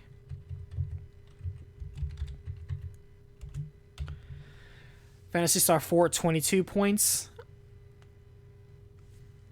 Phantasy Star 4 at 22 points, Phantasy Star 2 at 18 points, Phantasy Star 1 at 11 points, and then Phantasy Star 3 at 9 points. Not really that close, I have to say. Pretty even spacing, pretty good gaps between all of them. I feel that is a reflection of the changes, the innovation and the refinement, both in different amounts between each of these installments. I can see why people may really favor one or the other because they really are quite distinct in many ways if you really get down to the fine details. I can completely understand the different details of why some people might prefer one installment versus another and the reasons why, because it's not going to be necessarily the same. Each of these are pretty different beasts. When you really think down to it, there's a lot of commonalities, but there is a lot to appreciate in the differences as well. And now here's the part that I don't necessarily love. We have my rank, 4-2-1-3. Let's take a look at what the community on Tier Maker says about Phantasy Star. I have to admit, some of this stuff is stupid. Wesley, Golden Sun could be nice game to recap. Yeah, as a later series. I know there's only 3 games. It's technically part 1, part 2, and then a sequel. But yeah, we'll see. It'll be done in time. I can't say it's high on the priority list though, but as I wrap up a few, like this, the series that I'm looking to wrap up right now is Castlevania because I'm really close, and Shadow Hearts. Those are the 2 games that I'm working to do.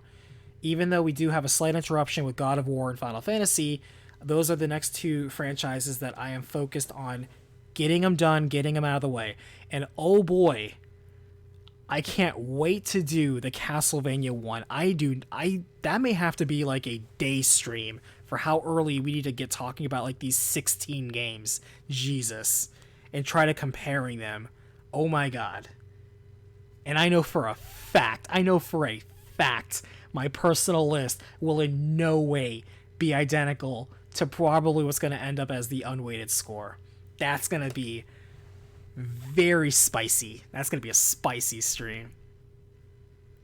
I almost feel like we should break it up into multiples, but that really wouldn't be right. I may have to though. It just may be so exhausting. Jesus. All right, let's see what the community says about Phantasy Star. Look at this motherfucker putting 2 and 4 in top tier. I have to agree with him. If we're gonna talk about Phantasy Star OGs, that's a good place to be. He rates Phantasy Star 3 and 2 at the. Why is there nothing here? This is a stupid list. Look at this idiot.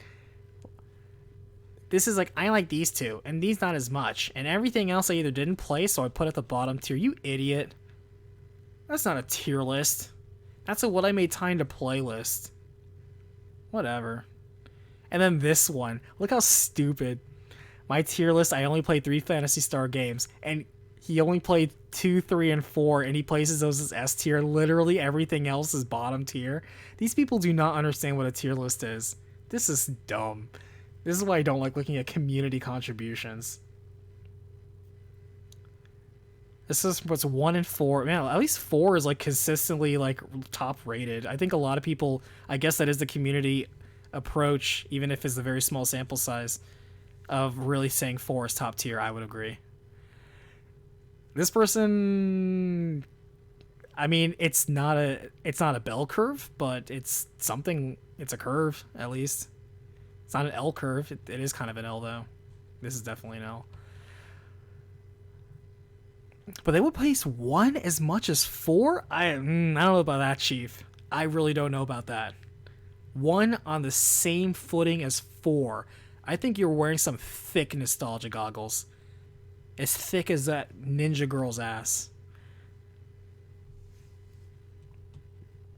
And this person, why is half of it obscured?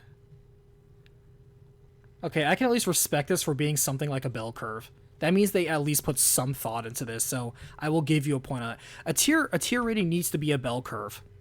It needs to be a normal bell curve because the average needs to be average. It needs to be the biggest one. And as we get higher and lower on it, you need to be a lot more scrutinizing in your criteria. If it does not look like a bell curve, it means you didn't put enough thought into the nuances between that. That's what that tells me. It tells me you put no critical thinking into it, and you just made this a glorified wishy-washy top 10 list like the previous idiot. This person at least put some thought. I can't comment on most of these. I don't even know if they genuinely believe that. Man, they really hated 3. That's brutal.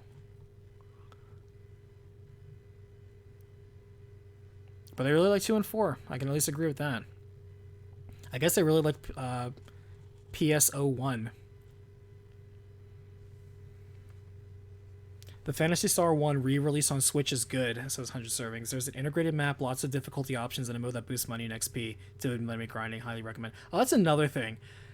Phantasy Star I do not like overall in the terms of its grindiness. All the games are kind of grindy. It gets a little easier in 4, I feel. I don't think I minded the grind as much. I don't think it was that obtrusive. But damn, 1, 2, and 3, very grindy games. Jesus, I did not like that.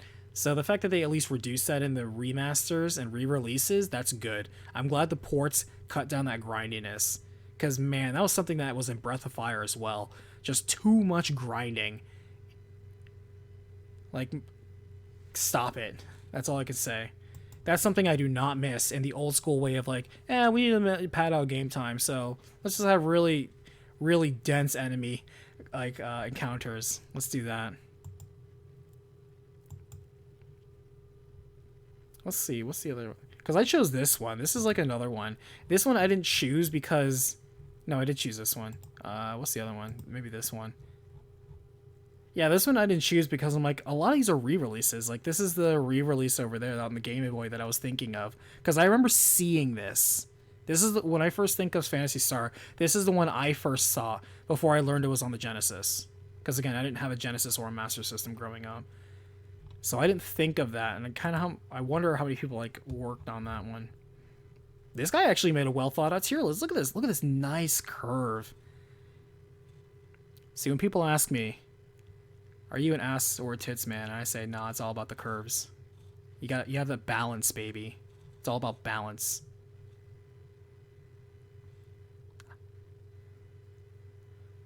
So he likes Phantasy Star 1 hardcore. Actually, isn't that Phantasy Star 4? I think that is. I think it's Phantasy Star 4. That's the OG art for it. Look how crazy these cover arts are, by the way. So he puts 2 on the same tier as 3? I don't know, man. I don't know. Wow, he really didn't like Portable 2, I guess. He hates Phantasy Star Online 2? Hot take. Hot take. Hot take. Wait, what's the difference between this Portable 2 and this Portable 2? Is this like Portable 2 Double O? Is that what that is? Or Infinity? I don't know.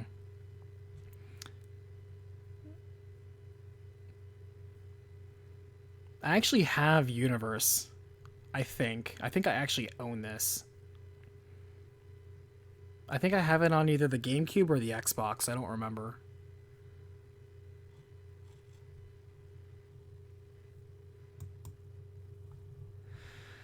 But all right.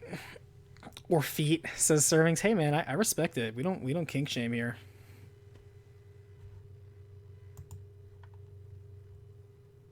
Waifu list. I'm not even touching that.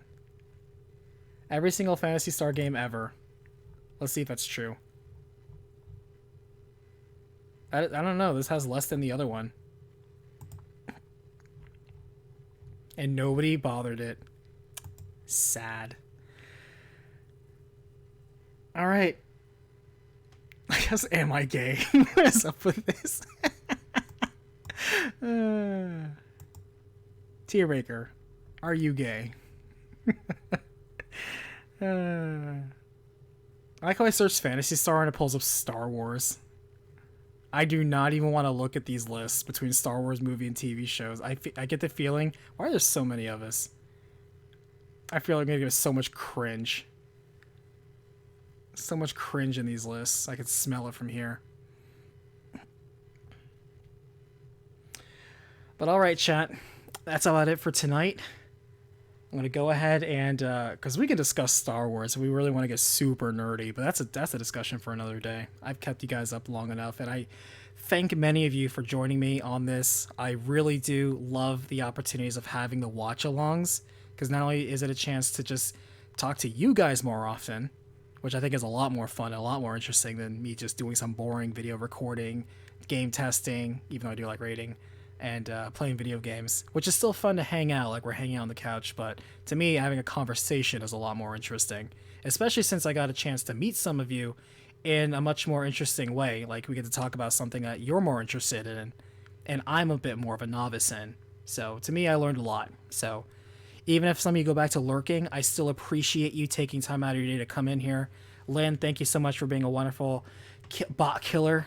You're an ace as always. Thank you so much. Appreciate you.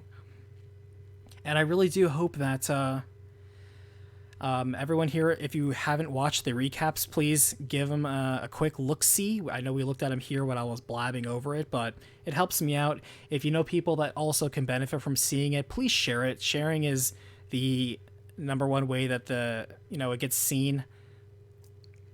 Channel doesn't get promoted on the recommended that often because YouTube does not like the channel too much. It is what it is. But I can only say thank you so much for the journey of 2017 to today, for me playing in the modern day Phantasy Star and getting a chance to share what so many of you are so clearly passionate about. I really appreciate the opportunity. It really broadens your horizon. It's a good diversity for the palette.